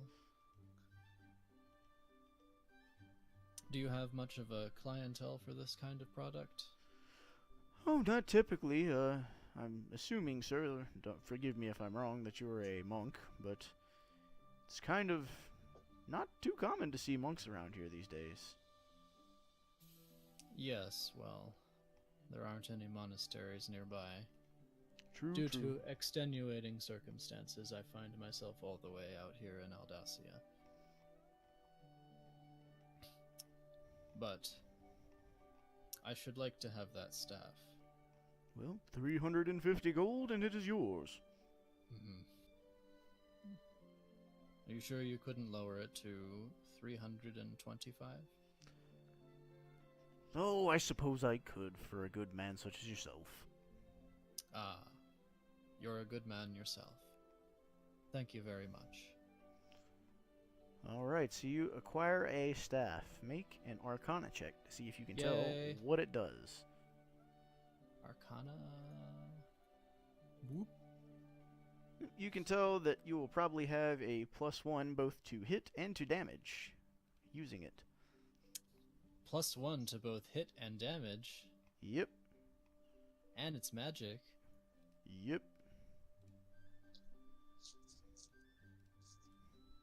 Alright. Oh, not 10, just 1. Okay. So you have acquired a new weapon. A new weapon. You can also hear now that this is around the time when the drunken revelry gets a bit more raucous. Pretty much everybody in town has had a few, if not quite a few. Are there any people milling around the shops still? Yeah, there's still quite a few, but they're also mostly drunk. Can I see if I can ask a couple of people where the smith usually drinks? Sure. It's like, oh, the smith? Sometimes you see him at the shack, but I tend not to go there myself. Okay. Do you know what he looks like? Well, you'll definitely be able to see him with the, his face will be black with the soot, typically, if he's been working, and I think he was working today. Alright. Okay. I think I can turn this to my advantage. I'm gonna try and find this guy and see if I can get him to sell me a sword tomorrow for cheap. Like a good one. But I don't know. I don't know that I'd be able to afford a magic one, but let's see. Alright, so you're making your way to the shack then, I'm guessing? Mm-hmm. Right, so you make your way to the shack, and it is every bit as rough and tumble as you remember it being. There's not too many people in there. The ones that are look kind of gruff and angry at everything, but they're also drinking and having a decent time. There's a tiefling bard kind of in the corner playing this large instrument you've never seen before. It's like a triangle on the bottom with some huge strings on it. And it's pretty deep. Sweet. And he's singing in some kind of he's singing in some kind of language you don't really understand, but it sounds like angry and good at the same time. Nice. Okay, cool. Can I see the smith anywhere in this room? Well, everybody's kind of facing the bar, but you do see one guy who's a shorter dude. You think he might be like half human, half dwarf.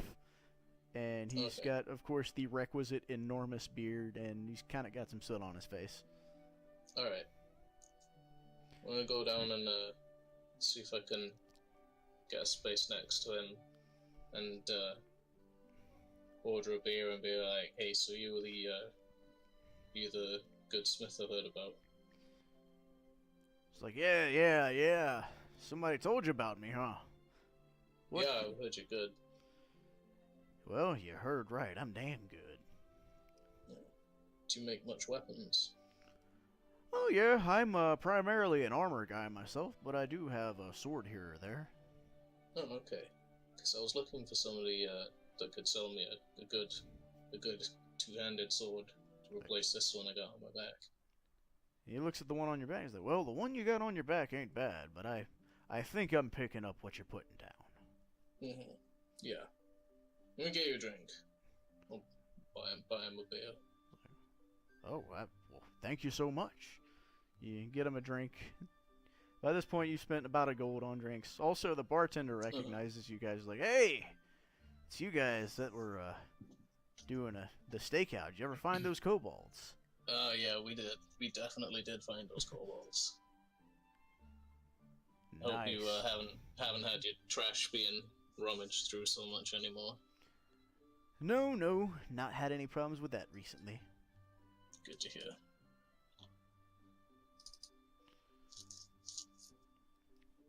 All right, so you've bought the blacksmith a drink. He drinks it, and this guy can clearly handle his liquor. Mm-hmm. He's like pounding. And he's also kind of like clinking glasses with you and the other guys. Yeah. Good lad. So, would you be able to sell me a better greatsword than this one tomorrow if I was able to come by your shop? No, absolutely. Alright. Okay, great. Well, I guess we should probably rest until tomorrow, do that, and then head out. What do you think, Thudtus? Yeah, that sounds like a good idea. Alright. Okay, well, where are we gonna rest? I don't think there's any way we can rest free unless the alchemist shop's got a bunch more beds in it. When you saw it, it did not. Seems like it's pretty crowded, yeah. Yeah. Alright, well, we'll just get a room here or whatever. Yeah, it should be fine. Okay. I'll get the innkeeper to rent a room. Alright, so you rent a room. It's only like 2 or 3 gold. Okay. Roll a rent check. Alright, so you've got yourself some rooms. They're kind of small, kind of crappy.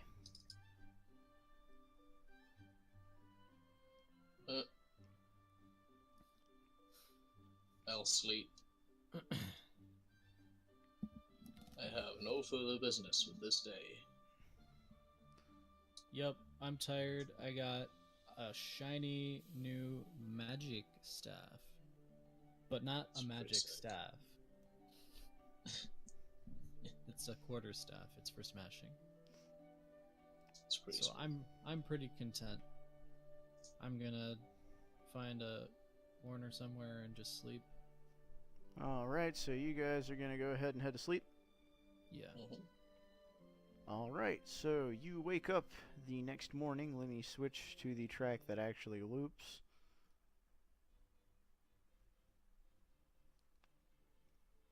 You wake up in the morning and you head downstairs to see that the blacksmith is still downstairs and like basically upside down against a wall, still drunk and passed out.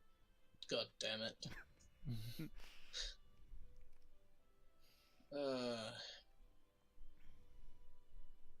gonna go over and nudge him with my foot. He wakes up and he's like, "Rrr, rrr." You seem to be the wrong way up, man. Yeah, How's that treating you? my fucking head.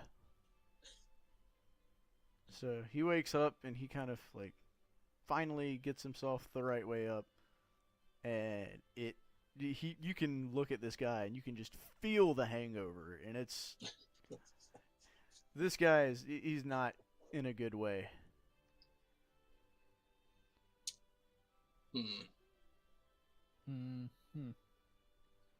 So he gets up and he kind of starts tottering out of the bar and back to his blacksmith shop.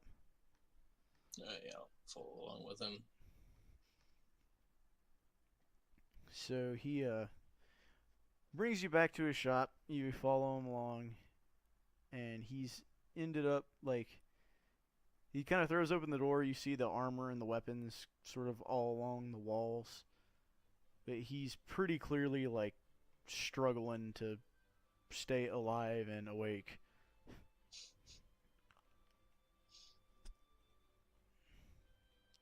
Well, did you have that sword that I could buy?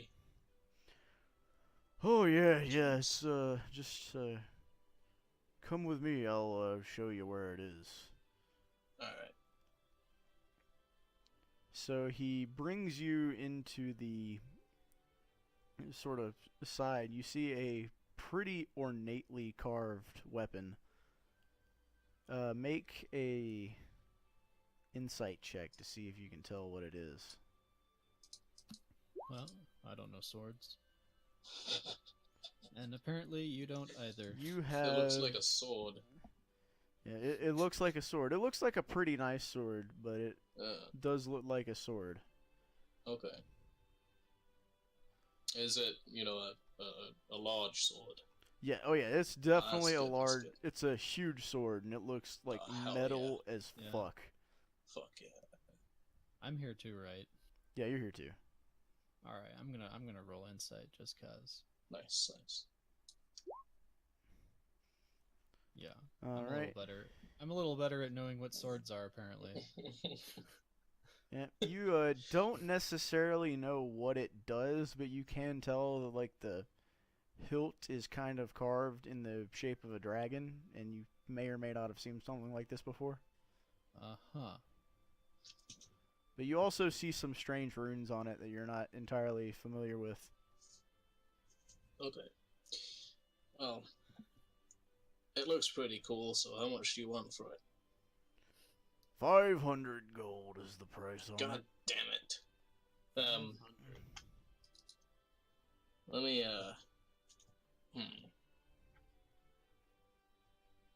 Quite Let a me, lot like, for a I'm just normal sword. rummaging through my pack.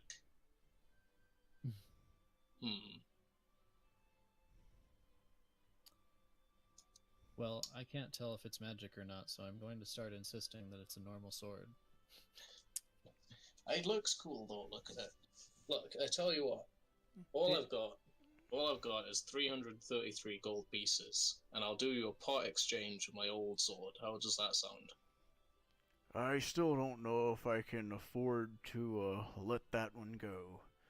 And then you can see like the look on his face. One, he's hungover as shit, but two, you can also kind of tell there might be something he's not mentioning. What type of sword is it anyway? Oh, that's a dragon slayer. A dragon sword. You see, I had an enchanter come to town and work with me on a couple projects, and that was one of them. If you had a mind to go after a dragon, that would be what you would want to bring with you. But I can't take any less than 500 for it. Well, I can't give you what I don't have. Maybe I'll come back for it later.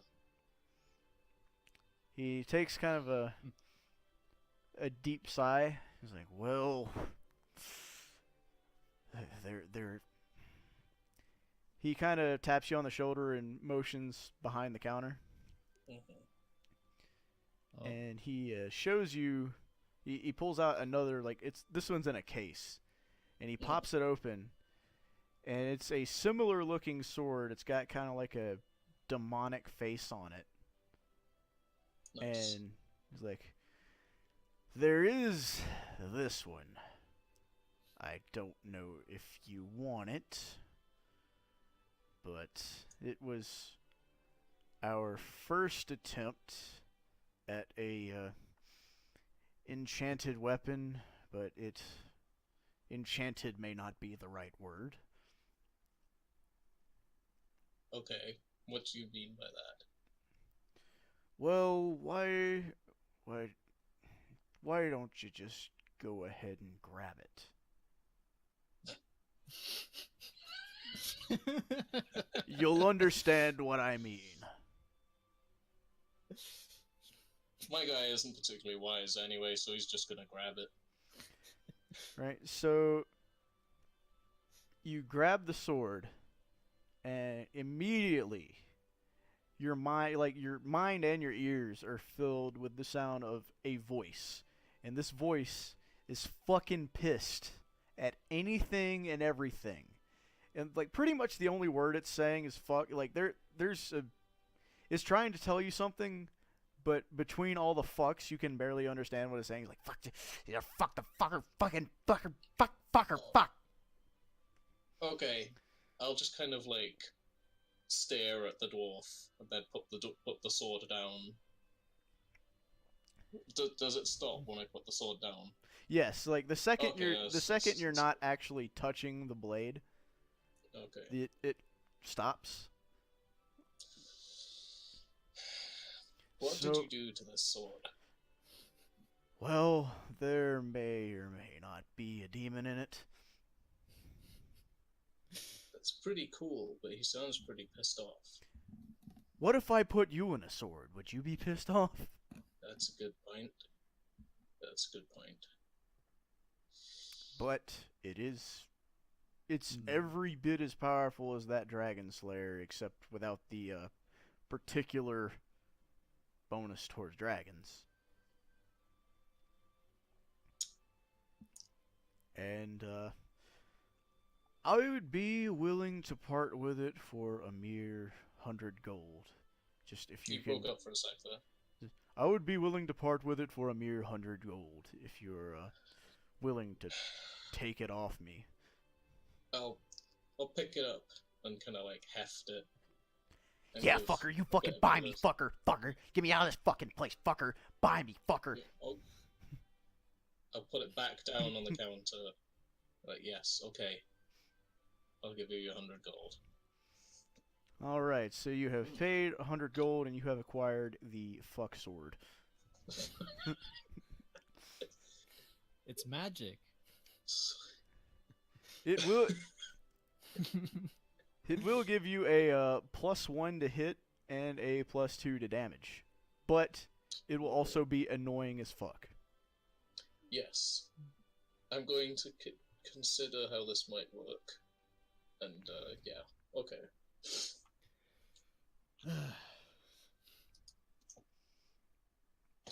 Okay, great. Right, well, I'll have that on my back. It only makes an annoying sound when I'm holding it, right? Right, so, like, as Okay. long as you're not touching the, like, the handle of the blade, you're fine. But Okay. if you kind of bump it with your shoulder or something, or if you're reaching back to take something out of your backpack and your hand brushes it, you might hear a couple fucks. Okay, great. Cool. Good stuff. Okay. Well, I think that's all I wanted to do. Well, I'll need to consider how to deal with this sword. But it looks pretty cool. it does look pretty Yeah. cool. You're Also, going to have in a bit... the blacksmith is like, also, I gotta ask, why is your hair purple?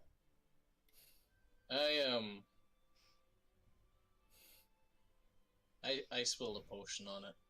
I didn't mean to, but the alchemist who made it said that I'm basically fucked.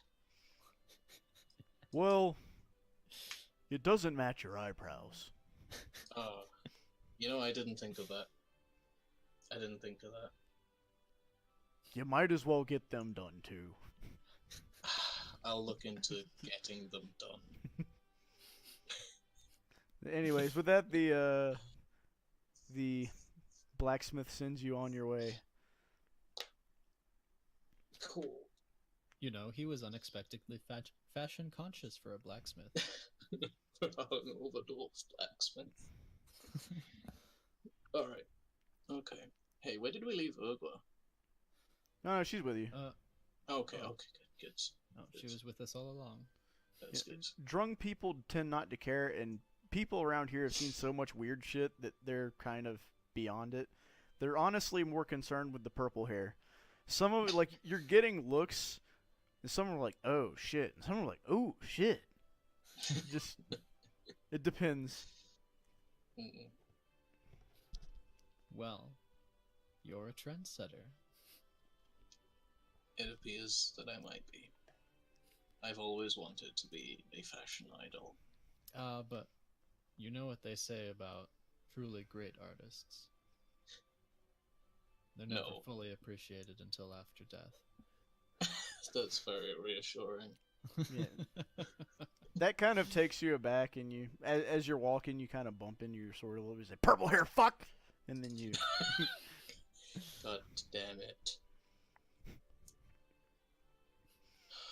I really need to figure out what this demon's problem is at some point. I think I'm a little bit Yes. concerned that ultimately it might be as simple as the fact that it's in a sword. Or it's a demon.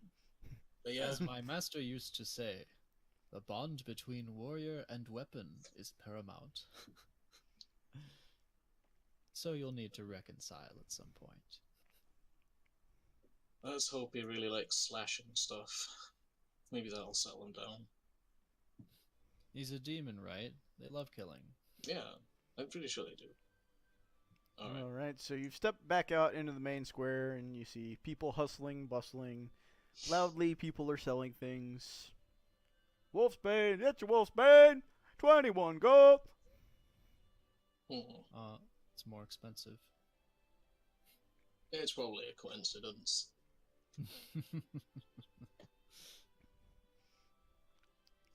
Alright, Should we so get actually set off? Yes, let's. as you guys are kind of walking down the street, you do bump into a guy, like, you bump into a guy, but it's also like the guy bumps into you, and you think he might have done that intentionally. He's like, hey! Come here. He kind of What? motions you down this alley. Oh, good. And he opens his cloak. He's like, hey, you see they're selling Wolfsbane for 21, right? I got it for 15. Oh. Well, That's look at very you. impressive. I'll just turn around and walk off.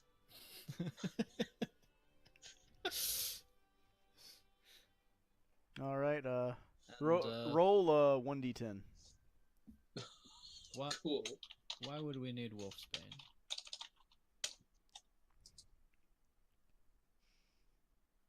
So, You kind of turn around, and your cloak gets caught on the like basically caught under your boot, and your sword sort of falls out. And as it's like kind of clattering down to the ground, it travels down your arms like, yeah, that guy was a fucking rebel. Fuck. Cool. Thanks for the advice, sword. Fuck. Back on my back. Anyways, so you guys are heading out of town. How are you planning on getting where you're going? yeah.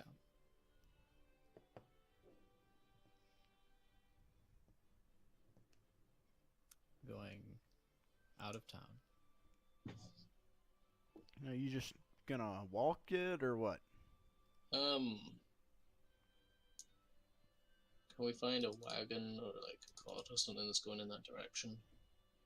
Well, we can't exactly fly, can we? Yeah. Alright, so you're gonna try to sort of charter a ride? Well, charter is such a strong word. Yeah, you know, more like barter for Oh. protection. We'll be their bodyguards. Okay. So you're gonna go over to where the wagons are basically loading up. You see one guy who appears to have. You see a yokel who looks like he probably belongs in the Golden Chain. And you also see a wagon loading up, and the guy is just piling shackles upon shackles into the back of his wagon. I mean, I don't want to be Let's presumptuous, but that guy's probably going in the right direction. But at the same time, I don't really want to ride around with a slaver. Yes, shackles make me nervous. Oh. You know, Well, the yokels can be yokely, but I'll take that over just straight up evil.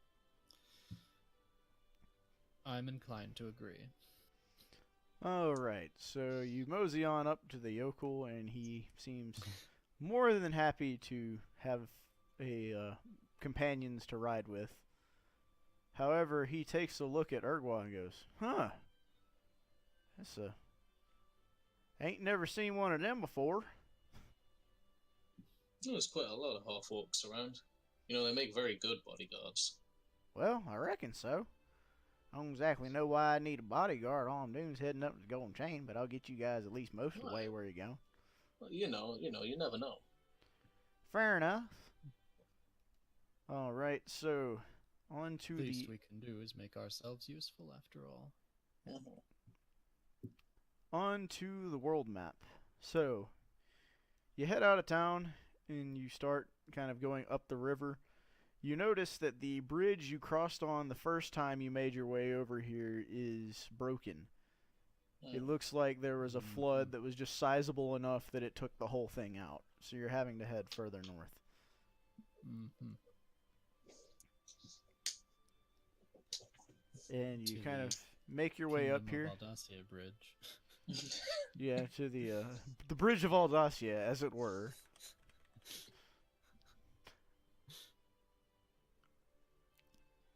And you start making your way up towards it.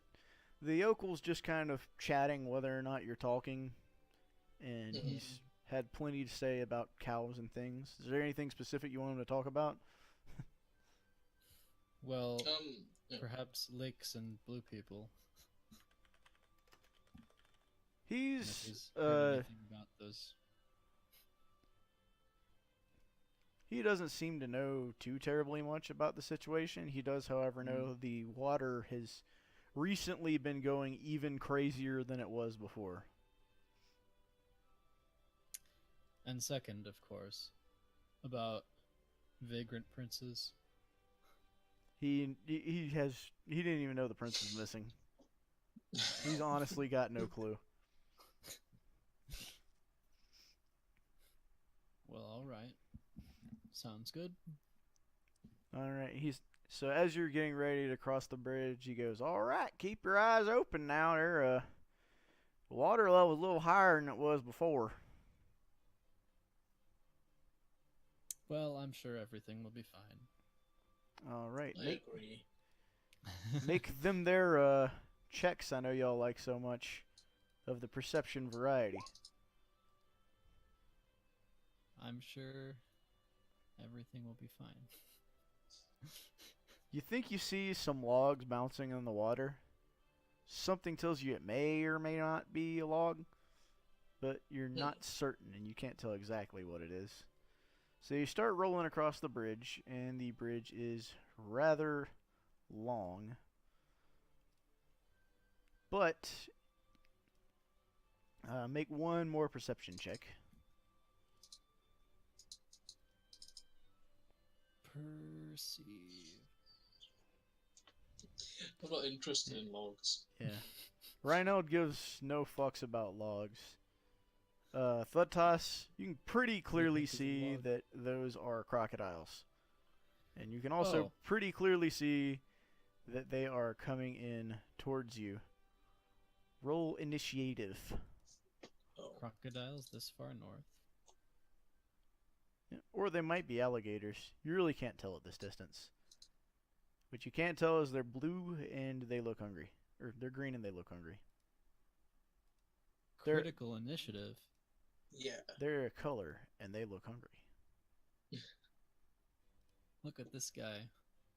Rolling I've all the had- crits. I know, this is pretty crazy. Kind of sucks as well, because I'm not going to get any crits for the rest of the campaign. All the nat 20s. Using them Yeah, all he's up, just useless using them shit. up. Yeah. It's not like this other campaign that I was watching on YouTube where anytime anyone rolled a 20, Paul Blart came out of a hammer space. What? You know, Paul Blart, Mall Yeah, Cop. yeah, the mall cop. I'm aware of that masterpiece. And he's chaotic neutral. He just does whatever he feels like.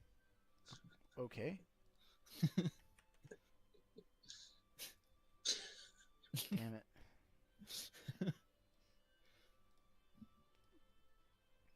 So, let me get rid of the happy music real quick. This music's too happy. Okay. Oh,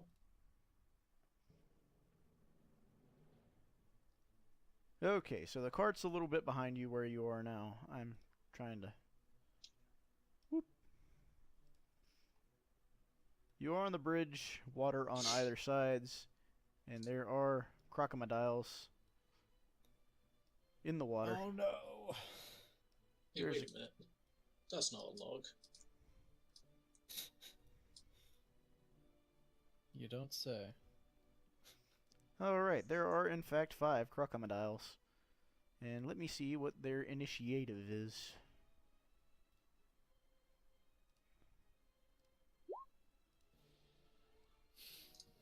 Mm. I'm so fast. Alright, let's. Oh, shit. Let me fix this. Fuck it, I'll just keep mental track of them. I don't want to mess with that thing. So we've got. Alright, Rhino, you will go first. Alright. Oh, I'm not entirely sure what the best counter to a crocodile is, having never met or seen one before in my life, so I'm just gonna shoot it with my trusty crossbow. I'll Alright, shoot, say, this one. alright. Go ahead and load up. See if you can hit him.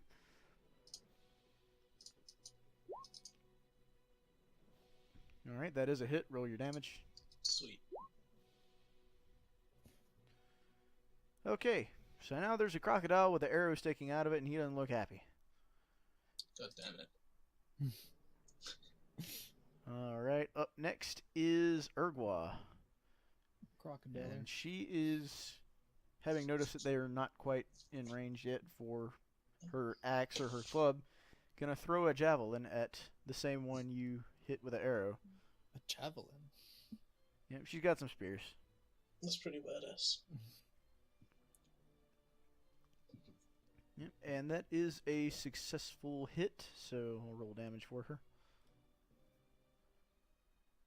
And now it's got both an arrow and a javelin sticking out of it. This is just not a good day for this particular crocodile. Thud toss, your go. All right. It's time to punch. Which one have we been throwing spears at? And This one up here. well, I can't go in the water. What am I supposed to do? You could stand there and wait for it to come within punching distance. Suppose I could. You could, like, ready an action so that when it comes into range, But You'll can I punch it. move and also ready an action? I think so. Yes. Okay. Well, rather than engage this one, then I'm gonna come down here and kind of go back to back with Reinald because I trust this guy. Good stuff. I don't want any crocodiles chewing my back. Yeah, ready in action over here. Alright, so Ready to it is now Smack all these crocodiles. crocodile time. My least favorite time of day. Alright, so this crocodile is going to go first, going for Urgwa. Does not successfully connect with his bite. Urgwa is a little too quick. This next crocodile. Oh, he's kind of got a. He's going to go for Reinald. And I'm guessing that's a connect. That is just a hit. Alright, you take Ow. 5 damage because he bit your leg. Ow, my leg. Ow, my leg. There's a crocodile on my leg. Alright, Thud There's Toss. a snake got- in my boot. You got a crocodile coming for you. And Yep. he's also going to go for the bitey bite, yep. and he's Oh. he's getting that bitey bite. Yep. Whew, he bit the shit out of you. Okay. Yeah, that's usually how it goes. Wait, are these crocodiles grappling us with the bite? No, they're Yeah, I was- just taking a huge chunk. Curious about that as well. It says in the attack description. Oh wait, and is grappled. Okay, yeah, they are grappling you. Might be. Oh, fuck this crocodile. Right. Let's see what else we got here. So this one is gonna clamber out of the water and onto the bridge, but he's not quite there yet. All right. And this one is gonna do much of the same. All right, Rhino, your go. Okay, I can stab the thing that's grappling me, right? Yes. Okay. Well, I'm gonna see if this fuck sword likes attacking crocodiles. All right. As soon as you grab it, it starts. Fuck him up. Fuck him up. Get the fuck. Maybe not. This kind of annoys me. You fucking missed. Oh, god damn it. All right. I'm gonna hang on. No, I'm gonna use my action surge to do it again. Yeah, refuck that bastard. Fuck him up. That's a good. Now There you go. that's a successful. Yeah, fuck him. Hang on, I can re-roll both of those. One sec. And then it'll be +6.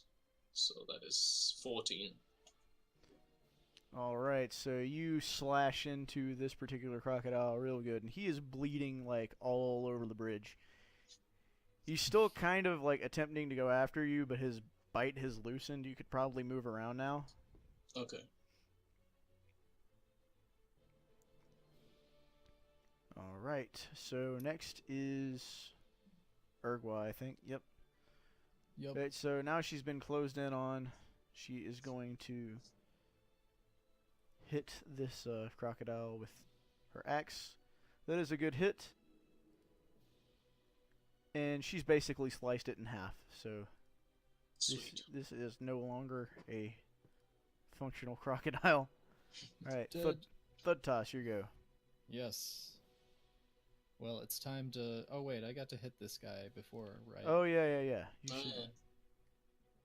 you gotta actually claim your action surge, man, or your prepared action. Go ahead, Yeah. make your first roll, and then I'll let you make a second roll. All right. Well, my normal attack, since I actually read the thing, gives me a quarterstaff hit plus a punch, and then I can do a thing that gives me an extra punch if I want. But this is the first attack. 1, 2. All right, so the staff does not hit, the punch does. Boop. 6. All right, so you punch Nice. the crocodile straight in the face, and you pause for a second to realize how badass that is. Yeah. And then he bit me. Yeah. All right, make your second go then. If that was the one you were supposed to do before.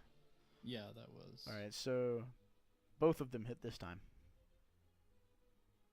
What? What do you mean what? You gotta click the quarterstaff as well. Yeah, I did. That was the one that I clicked. Oh, strange. It's probably just because of how it shows it. On Yeah, the, yeah, yeah. Okay, Yeah. so either way. It's just quite confusing. So I got a critical failure, and then critical. Good stuff. All right, so I did 16 damage. I'm feeling pretty good. Sweet. this crocodile has not had a good day. It's barely still breathing. All right, so up next is the Topodile. He is going to attempt once again to bite Reineld.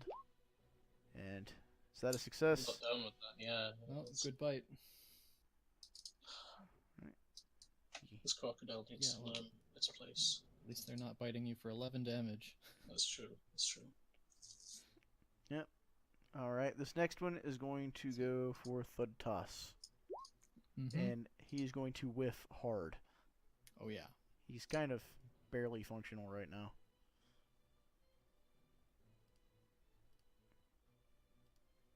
All right, this next one is going for Reineld. Oh, interesting. Okay. That a good bite? Come on, what's the point of having 18 AC if everything hits you anyway? Shit. Well, somebody had to say it, you know. Fuck. Yes, That that's is- what your sword says. Yeah. Alright, and this last crocodile has to make his way closer still. He's not there yet. So, Reinald, your go. Okay. I am Well- going to use my second wind to regain 3d10 HP. Nice. Oh, 3d10 plus 3.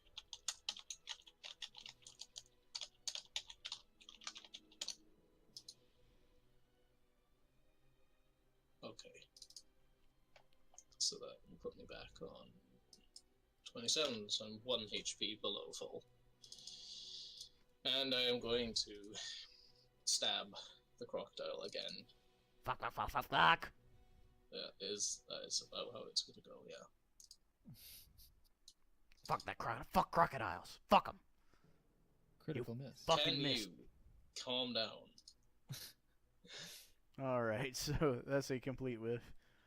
Urgwa, however, is going to come to Reinald's aid. And gonna go for this particular crocodile with the axe. And with that, this is also now a dead crocodile. Sweet. Nice. And Thotas, your go. Yeah, well, it's time to clean up. We're gonna actually. Can I?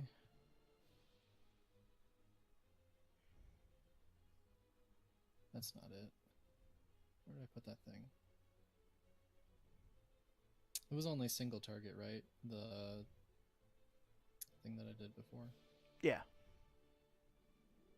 Like the special ability that knocks back. I think it's only single target. Anyway, Yeah. I'm gonna finish off that croc, and I don't need.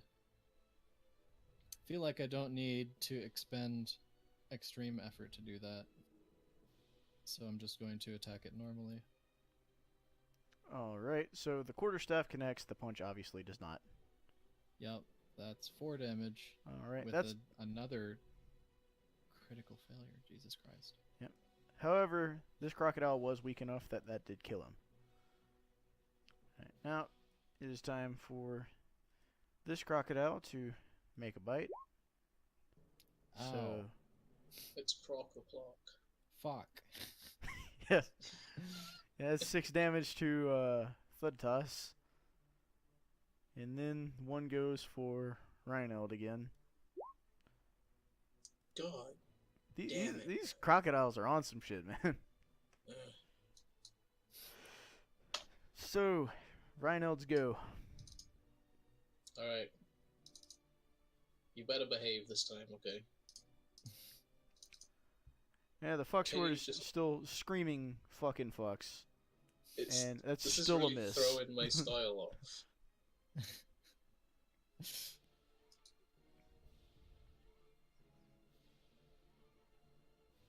Alright, so that does not connect. Urgwa now is going to have a go with her axe.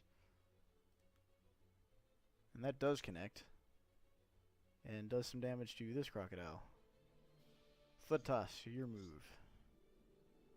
You know what? Huh? Dave, reroll your last roll. I forgot. You're flanking that croc now. Oh, sweet. Oh, wait. Shit, I didn't mean to do that. That was wrong. Ignore that. Ignore the 11. Got it. I will ignore the 11. And instead look at the fucking 10. Fuck, fuck, fuck. So you miss again. Thudtoss, like I was saying, it's your go now. Right. Okay. Where did I put that file? Because I want to do something special, because I don't want this crocodile to bite me again. But I don't remember where I put the player's handbook that you gave me. But I'll just do the normal one, the flurry of punches. Expend 1 key, because I remember how to do that.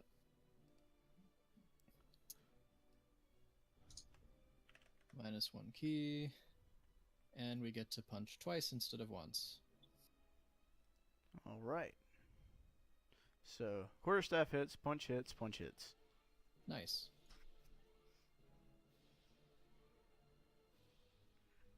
So that's 15 damage. Yep. And that's an unhappy crocodile. Not quite dead, but very, very close. Yeah. All right. He's gonna attempt to bite back at you, and does so Fuck. successfully. I'm dead. With Oh his, my God. with the last of his power, he bites the shit out of you and brings you down. And the one going for Reinald. Swear to God. What the fuck is with these croc rolls, man? Can you It's fucking crocodile boys. This is bullshit. Oh my god. Okay. So, yeah. Well, I'll be right with you on test. All right. So it's my go. Yeah.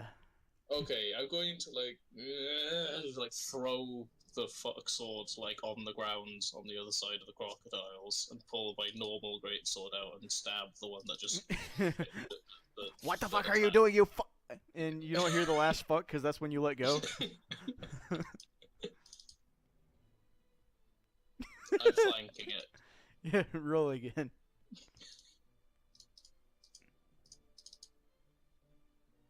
Huh. You use up all your crits on perception. God damn it. Why? All right. Urgwa is going to attempt to great axe the croc. Our adventure going to end. You have been killed by a crocodile. All right. So that is Game finally over. a dead croc on this end. And then she is going to move over here to attempt to handle this croc as well. All right. Uh-huh. Thud Toss, make your death save. Again. Alright. Death save. It's DC 10, isn't it? So yeah, you make I it. think it's yeah. Okay. And the check marks reset, right? Yeah. So you should have Okay. one success at this point. I got one success. All right. Now it's Croc o'clock. This one's gonna turn around and go for Urgwa. And miss. Yeah. It's given up now. It's not attacking any of the actual like PCs, so it's like DMPC. yeah. At Can't really be bothered DMPC to fight that. beyond too strong. All right, Reinald, you go. Alright, getting increasingly frustrated, I am going to stab the croc again, but successfully this time. All right. And I also, BTW, I crit on a 19, Cool. just FYI, so I'm just going to do this manually. So that'll be 4d6 plus 3. That's a lot of damage. And I can re-roll that 1, You don't need so to. that's... Yeah. I want to. We don't trust these crocs. Okay, so 17 damage. Yep. All right. So that's a dead as shit crocodile. Yup. I'm dead as shit too. That's also a nearly dead as shit thud toss. All Okay, right. So combat has now ended. Yup. alright. Can I try to do a medicine turn? Absolutely. Sweet. All right. So you Nice. successfully stabilize him and bring him back to a solid 1 HP. I'm at 1 HP. Yep. This seems like... Well... I could gamble and say that we're not going to get into any more encounters today.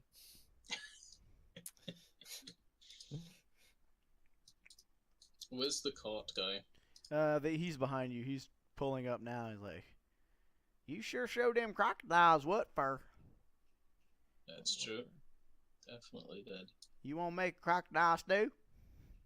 Yeah, I actually do. I actually do. I'm gonna go Alright. and pick up the fuck sword while like glaring at it. What the fuck was that? What the fuck? You throw me, you fucking fuck. You What fuck. the fuck is your problem? What the fuck you mean what's the fuck my problem? I'm another one who's not fucking hidden. You're the one who can't fucking fuck. Can I test, like, if I wrap, like, this, if I, like, hold it using, like, a piece of, like, clothing or whatever, so I'm not actually touching the handle, does it still talk to me?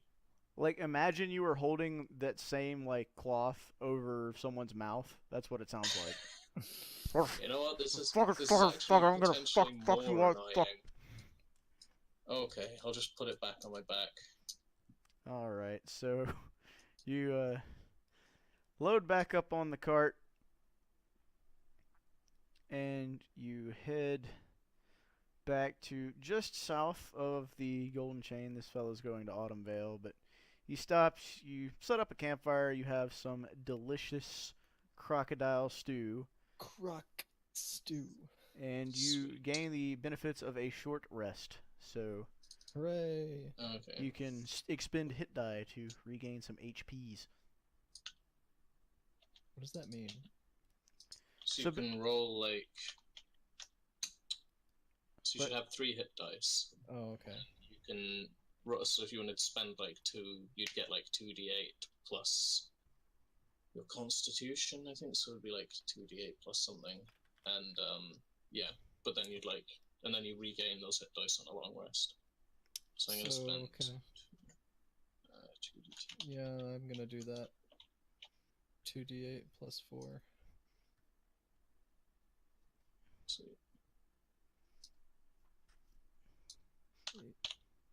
Plus 4. Rolling the dice. Those are not great rolls, but 11 is more than 1, so Yes, it is significantly larger than 1. I'm at half health. okay. Alright. So you have...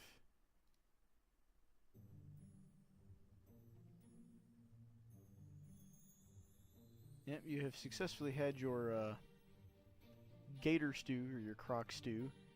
It's pretty tasty. It tastes like croc-a-clock. Yeah, I guess it would. Yeah, I don't like that song for this. Fuck it. We'll go with this one again. So you successfully had your stew, and now at this point the cart guy's like, well, this is as far as I go. So he takes his ride back up to the Golden Chain and Sounds leaves you good. guys out about here. Okay. From your Okay. crudely drawn map that we're all looking at, you can determine that it's about a full day's travel on foot, maybe a bit more, to either Three Hat Lake or the marshlands. What time is it? The sun's starting to go down, but it's not quite all the way down. Okay. It's just starting to go. It's Alright. orange I outside. thought we could probably walk a bit further and then camp and make it there in good time for tomorrow. Yeah, sounds good to me. Alright, so you manage to walk a bit further. You make it about right here. And then at that point, the sun is basically all the way down. You've seen a cart go past. You can only assume it was the guy earlier. Hmm. But that's about as far as you're aware.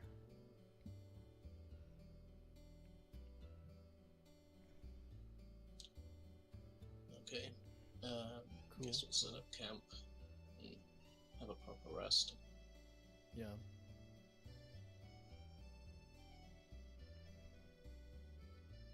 So camp is set up.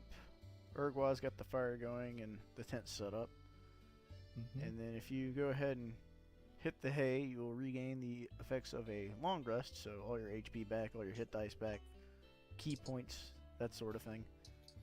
Hooray! Sweet. Sounds good. Alright, so what is the plan for the morning? We'll hit the morning song. Well, start walking. Yep. Alright. So are you heading to Three Hat Lake? Is that the plan?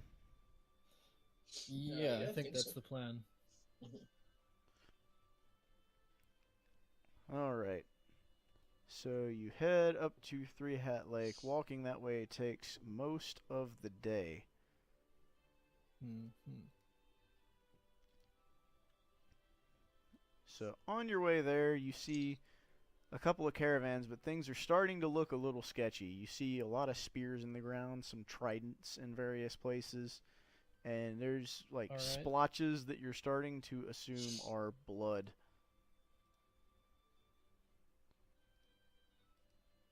So we're probably gonna have to make a lot of perception checks, is what you're saying. Potentially. Let me put my glasses on. Yeah.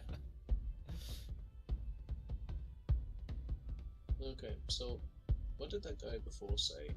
Is it the lizard people were fighting the people that lived in the lake?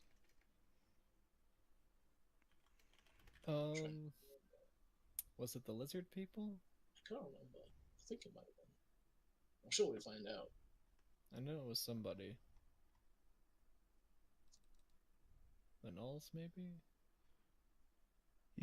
From what you recall, lizard people were fighting some blue fishy type people. Oh, it was the Okay. lizard people. Okay. Yes. And they're enslaving the fishy type people, right? Right. And selling them off. Okay. Seems that way. Seems like a pretty lizard folk thing to do. I suppose. Alright. Not sure I appreciate you characterizing lizard folk that way. I'm just trying to find some good music to throw in here, and all I'm finding is dank memes. Yeah, I'll just, find it. just play Mine Diamonds. It's not. Can you Alright. play the Minecraft theme song? Let's fucking not. Alright, so as you kind of make your way to the outskirts of Three Hat Lake, you see the sort of situation. I'm trying to get the audio balance right. So there's not any active combat right now, but you can see from your spot up on kind of a hill over here that there is a battle going on with like proper lines, and the lizard folk seem to be winning pretty handily. Now, Three Hat Lake is very well defended. They've got like several ballistas set up, and they've got tridents, and they're moving with some pretty good order. But you can also see that Three Hat Lake is about halfway empty. There's a lot of dams that have been set up on the rivers both to the south and the north of Three Hat Lake, and you can see a kind of castle built out of coral that's poking like halfway out of the lake. Okay. Yep. Meanwhile, on the southern side of things, the lands are a little like you didn't think the marshlands extended this far forward, but the lands are very marshy, as though that's partially a result of the dams. And there's just lizard folk kinda everywhere. There's camps set up, and they seem to have built some crude like trebuchet catapult type things. But their main thing is they have a lot of numbers, and they're sort of all milling about to the south. Alright. From where you can see, there's not a lot of... Nothing is happening just yet. It's a bit early in the day. There's also kind of a fog. You can still see from your vantage point, but if you're on the ground, you might not be able to see as far. Fog of war, you might say. Perhaps. So does it look like, are they completely encircled, or can we go through to talk to the blue people? So there are basically the southern line is extremely well defended, and around towards the east side there's also some pretty hefty defenses. The west side not as much. You might be able to try to poke your way through, but the whole lake has at least some level of defense, and there's guards posted. Okay. What do I know about lizard folk in this world? Are they like... So roll a insight check and or history check.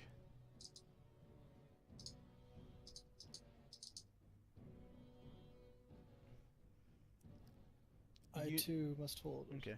Roll history. You know, they're pretty emotionless for the most part. Like, some of them, like, if they're raised amongst non-lizard folk, if they're raised amongst, like, humans and other such things, they'll tend to act more like a human.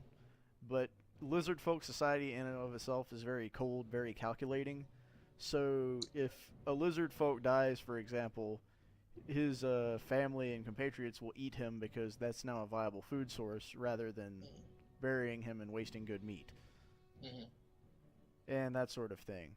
And you figure Okay. they would, like, one would assume they would probably be eating these Triton people as well, these fishy people, except they're apparently getting a better deal selling them. Okay, so they're quite organized. Yes. Mhm. You They're not also know like, they're typically they typically have a chieftain, and typically they're only in small villages, so it's probably the conflict that has drawn them to become this organized. All right. Interesting. Hmm. And also, before you ask, I figure I might as well like continue on. Basically, you weren't aware of the Tritons, the blue fishy people, until very recently. Nobody really knew about them. Like, some people might have thought they were fairy tales or something along the lines. Okay. So Okay. they're relatively new as far as you're aware. This is your first time really seeing them. Sounds good.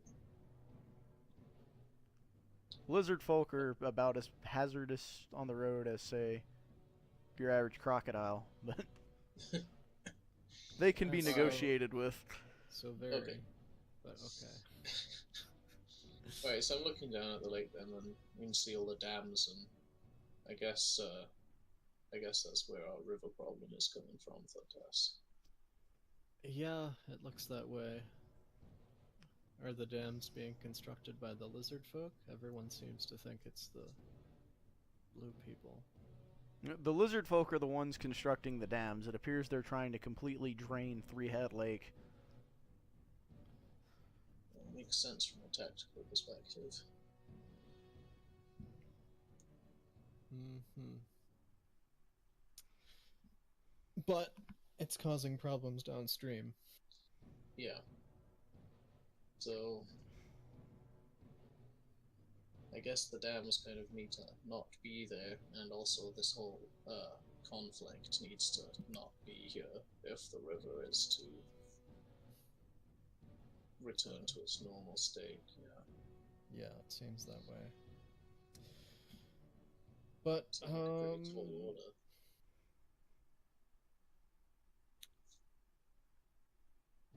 we probably need to find out what the lizard folk want from all this.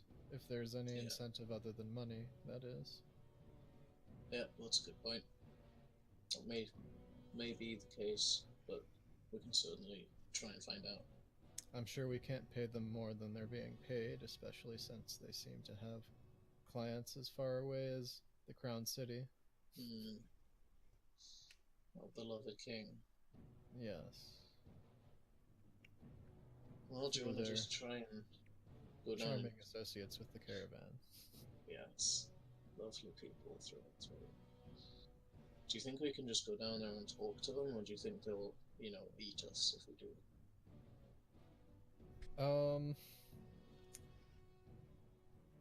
Well, do we know that about the lizard people? You're aware at this point that they would probably view anybody coming up to them as a potential customer at this point, unless they were blue. Then they are Okay. a potential source of revenue, and Well, or it's yeah. it's fortunate that none of us are blue then. Urgwa green. What? Quite true. Urgwa's green. Yeah, that's true. Yeah. I'm gonna put my hat on because I don't know how they're gonna respond to purple-haired people.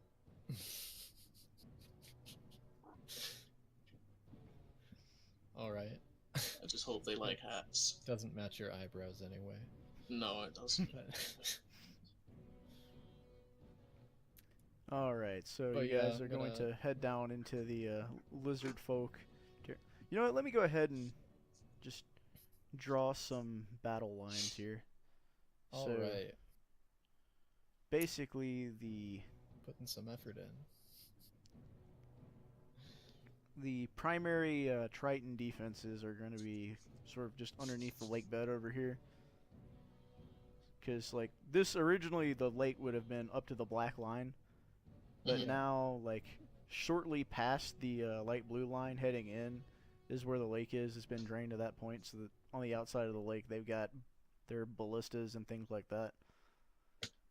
They're very heavily defended over here. They're not as well defended over here. They do have some defenses up here, basically anywhere a river is coming in or going out, because they're trying to stop dams from being created. Yeah. And there is a little bit of defense over here, but not as much.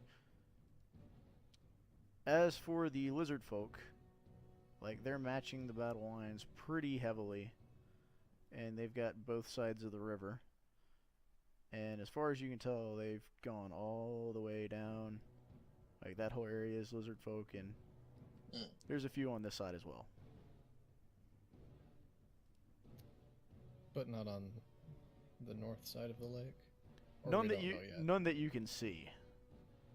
But also it's foggy out there, and you would assume like they probably wouldn't be moving in that large numbers. Yeah. Alright. Well, let's try and find the lizard in charge. See what's going on. Sounds like All a good right, idea. so you make your way down towards the lizard encampment on the west side, looking for the HLIC, head lizard in charge. And let me go ahead and get a location kind of drawn up. We'll go ahead and drag you guys in here. Instead, I'm failing to do that, and I'm screwing everything else up. Shit. You sure it wouldn't be the CLOC? Hmm. Central Lizard Operations Command? No, let's not go there.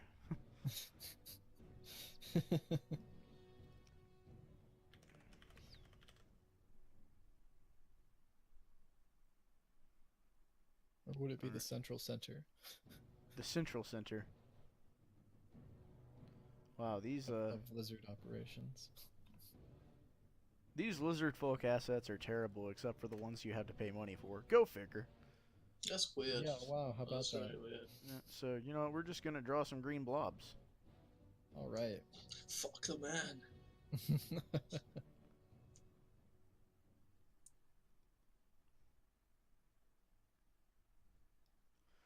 All right. So I'll go ahead and pull you guys to this. This the most well drawn of lizard blobs, and there are quite a few of them. They notice you approaching, but the guards kind of stand down as though they were like. This seems to be a receiving area where you would typically expect people to come in and perhaps barter for slaves or things of that nature. There's a couple huts they've got set up, things going on. And as you approach, this one kind of steps out of you. Like, sorry, we have no more slaves at the moment. Probably afternoon, maybe.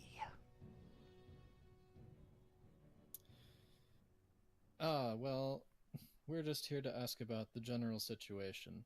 We have a client who's interested to know. The general situation? You mean the war, yes?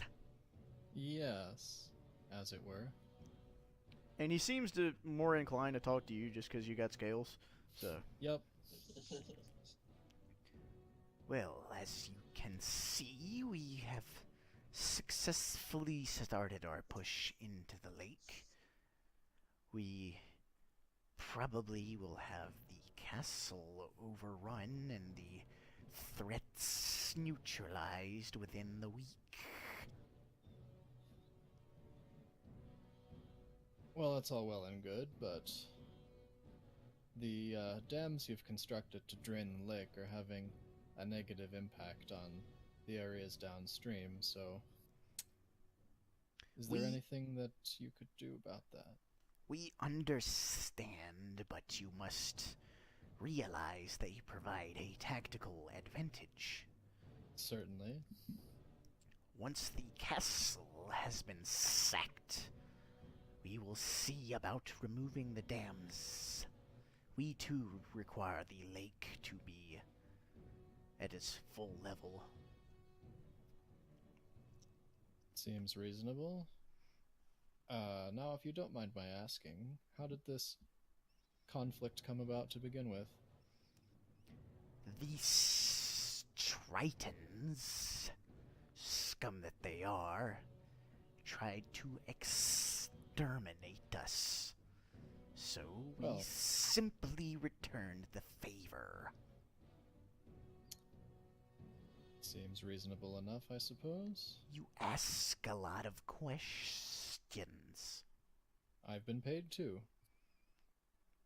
He takes that answer. He's like, well, okay.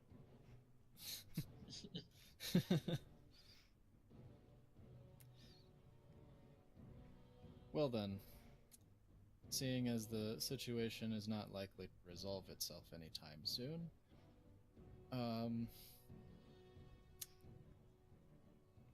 Reinald, do you have anything that you want to ask? So you think that you're going to be able to overrun them within a week? Yes, with any luck. If our operation goes accordingly. How long have you been besieging them? The conflict started around 6 months ago. Okay. We have only recently had this advantage for a few months. That'd be when you started damming the rivers to drain the lake. Exactly. Okay. Well, fair enough. You're a smart one. I can't really think of anything else that I'd like to know right now. Yeah, well, if you would indulge me one more question. When you say that the Tritons were trying to exterminate you, what exactly did they do? Did it just come at you with Tritons and kill you all in your sleep, or? Precisely. And they stole our eggs and threw them on a fire. Well, that is a grievous offense. And I cannot fault you for seeking revenge. Even so, it seems ill-becoming to return the favor to such a degree. But I'm rambling now. We'll leave you to your business. Good. So, you leave him to his business, and what? Okay. Now you're on the Okay. world map. Now we're in the world. So you've backed off a little bit from the lizard front lines. Well, now that we've heard one side of the story, We should probably try and find out the other. yes. It seems as though allowing them to go ahead and overrun them and wipe them all out might bring an end to our issue and allow us to get paid, but I'm not really comfortable seeing people exterminated and sold into slavery. Yeah, it leaves a bit of a bitter taste in the mouth. But perhaps we could circle around the lake to somewhere the lizards are not encamped Yeah, and that attempt seems like to a good idea. negotiate from there. Yeah. Although I wouldn't expect a warm reception. Nope, me neither. Alright, so as you guys start heading north, I assume, to try to find your way Yeah. to the western side of the lake, as that happens, a battle seems to kick off, and from your high point, you can start to see things happening. The Triton force at the front lines they sort of double, like some are pulled off of the sidelines to head in further and fight, and they start launching their ballistas. But the lizard folk are sort of poking in at the sides, and they start making some gains here, and they start making some gains over, like, here as well. Hmm. So they're pushing in a little further, but the big portion of it that seems to catch your eyes, you notice something moving back here.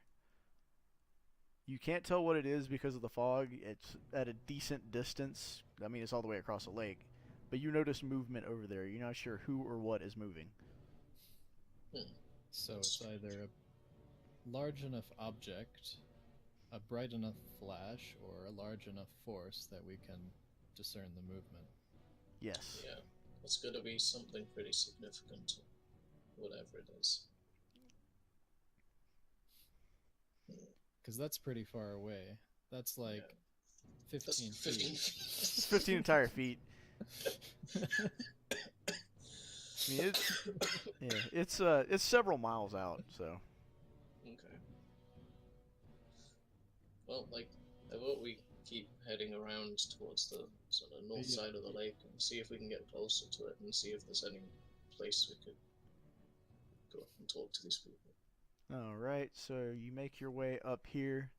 The battle seems to have settled just a little bit, and people are kind of falling back and fortifying, so now the new lizard lines are approximately here.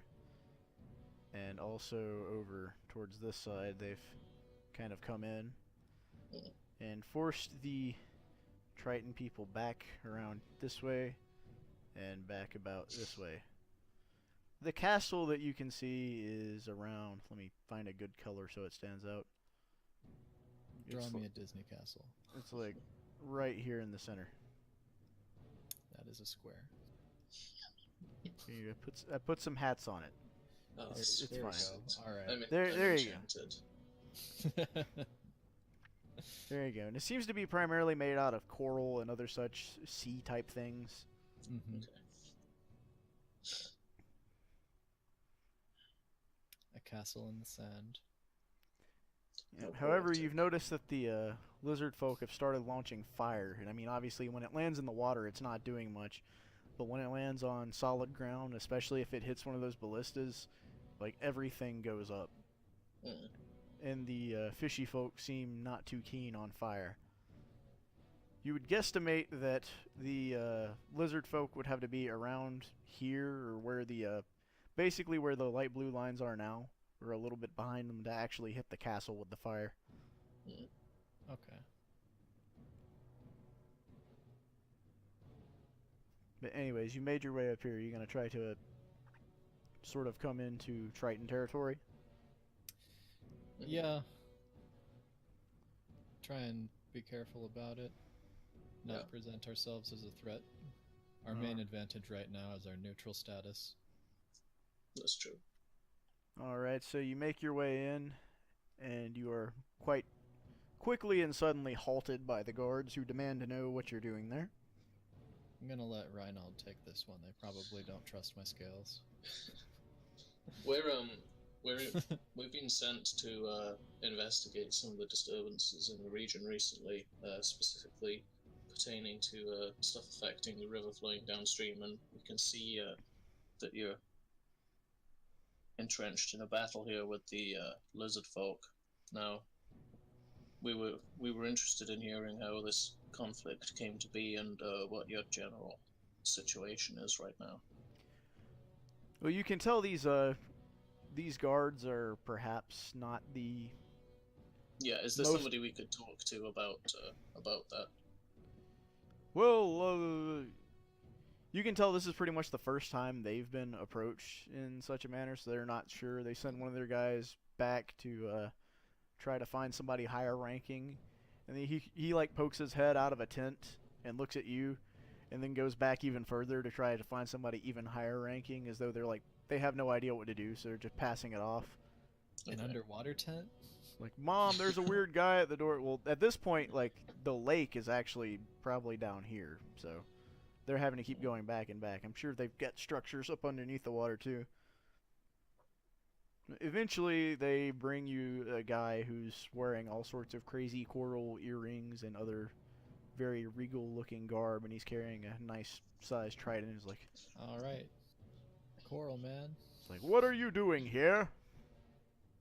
Well, we've been sent to investigate the disturbances in the region recently, and I'd like to know how this conflict came to be and what your general situation is right now.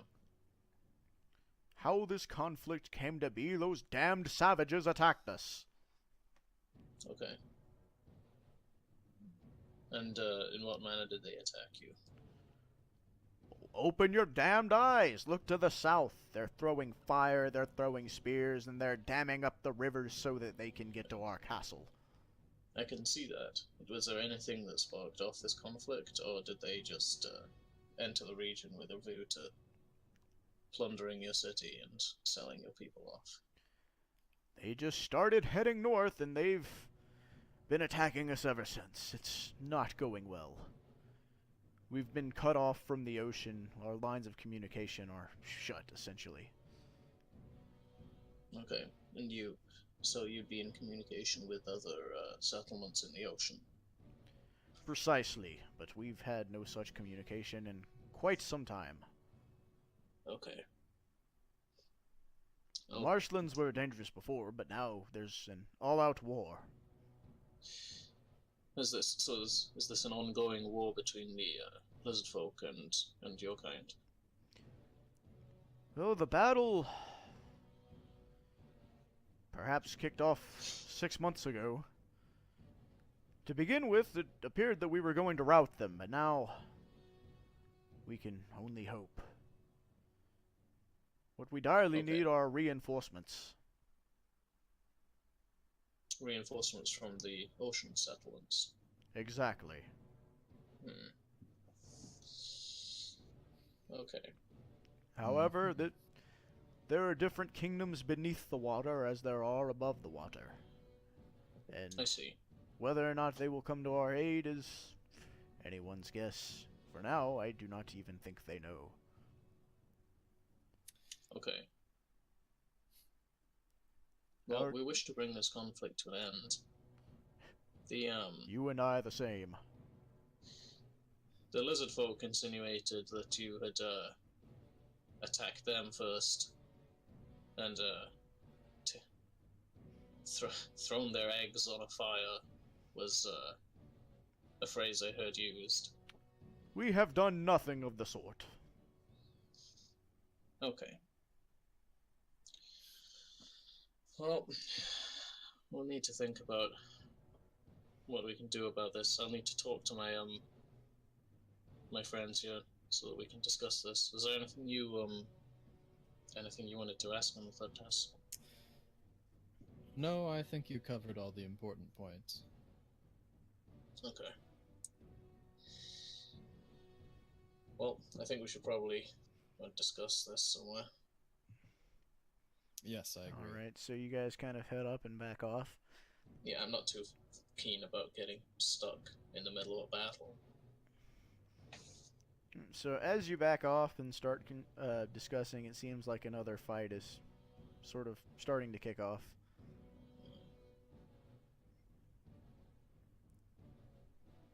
Well, But you're at a safe distance at this point.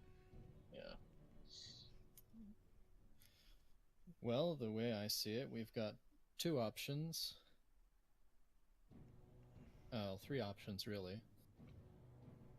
We can side with one side or the other, or we can sit back and watch the conflict come to an end on its own. I think that sitting back and doing nothing is essentially letting the lizard folk win. It looks Seems like that they're way. certainly in a position to do so quite rapidly. However, I don't know that I'm comfortable doing so. You would prefer to allow the Tritons to receive reinforcements? We have no Do we have any way of contacting the underwater kingdoms to let Well, them know that anything is wrong? that's the other problem. If we wanted to do that, I mean, I don't know how to breathe water. I The way wouldn't I even see know it, where it to would be find them. the way I see it, it would be tantamount to extending the conflict. That is the other thing. It would certainly draw it out. I mean, And our initial objective would be much more difficult to meet, although, were we to destroy the dams, it would provide a temporary solution for us. this is a good point.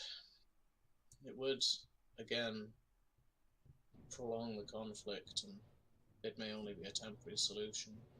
But that's something I hadn't thought about we could do.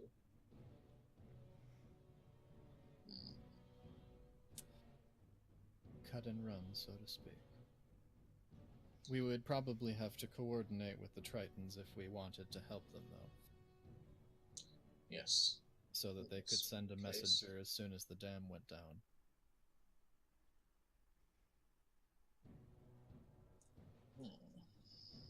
They would be able to reach the underwater kingdoms and bring reinforcements up the river, I would think. Yes, I would have thought so. How many dams are there? Can I see you looking around? So you can see. Basically, the way it works is a couple of rivers are coalescing into Three Hat Lake. One's flowing from the north and one's flowing from the south, all kind of downhill. And then from there, there's an underground river that takes the water from Three Hat Lake into the one that feeds into the Crown City. Okay. But there are at least 3 or 4 on the south side that are well within like lizard territory, but may or may not be defended. It's kind of hard to see from that distance with the fog. And then on the north side, you don't really see any, but the fog is also kind of thick.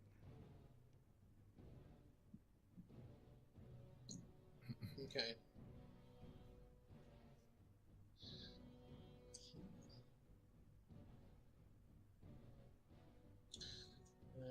I don't know about you guys, but I kind of want to call it at some point, at least soon. 'Cause I'm I agree. exhausted. Like, I'm struggling to keep my eyes open and think and stuff. Fair enough. Yeah, I'm good to call it whenever as well. Holy fuck, it's 6 o'clock. Yeah. Yeah, I think it's like 2 a.m. now it's just like a fairly normal stopping point. All right, we can do that. But yeah, I mean, it's cool if you guys want to continue on a bit more. I'm tired. We can. This would be a convenient point for me as well. Okay. Yeah. We'll think about this. Think it over before next week. All right, you have gained 500 experience points from Croc O'Clock. Sweet. Okay. 2,780. Yep. Cool. Nice. All right, let me. All right. That was a fun session. All right, glad you enjoyed. Yeah, it's good stuff, man. It's good stuff. Good stuff. Oh. Alright. I will catch you guys next week.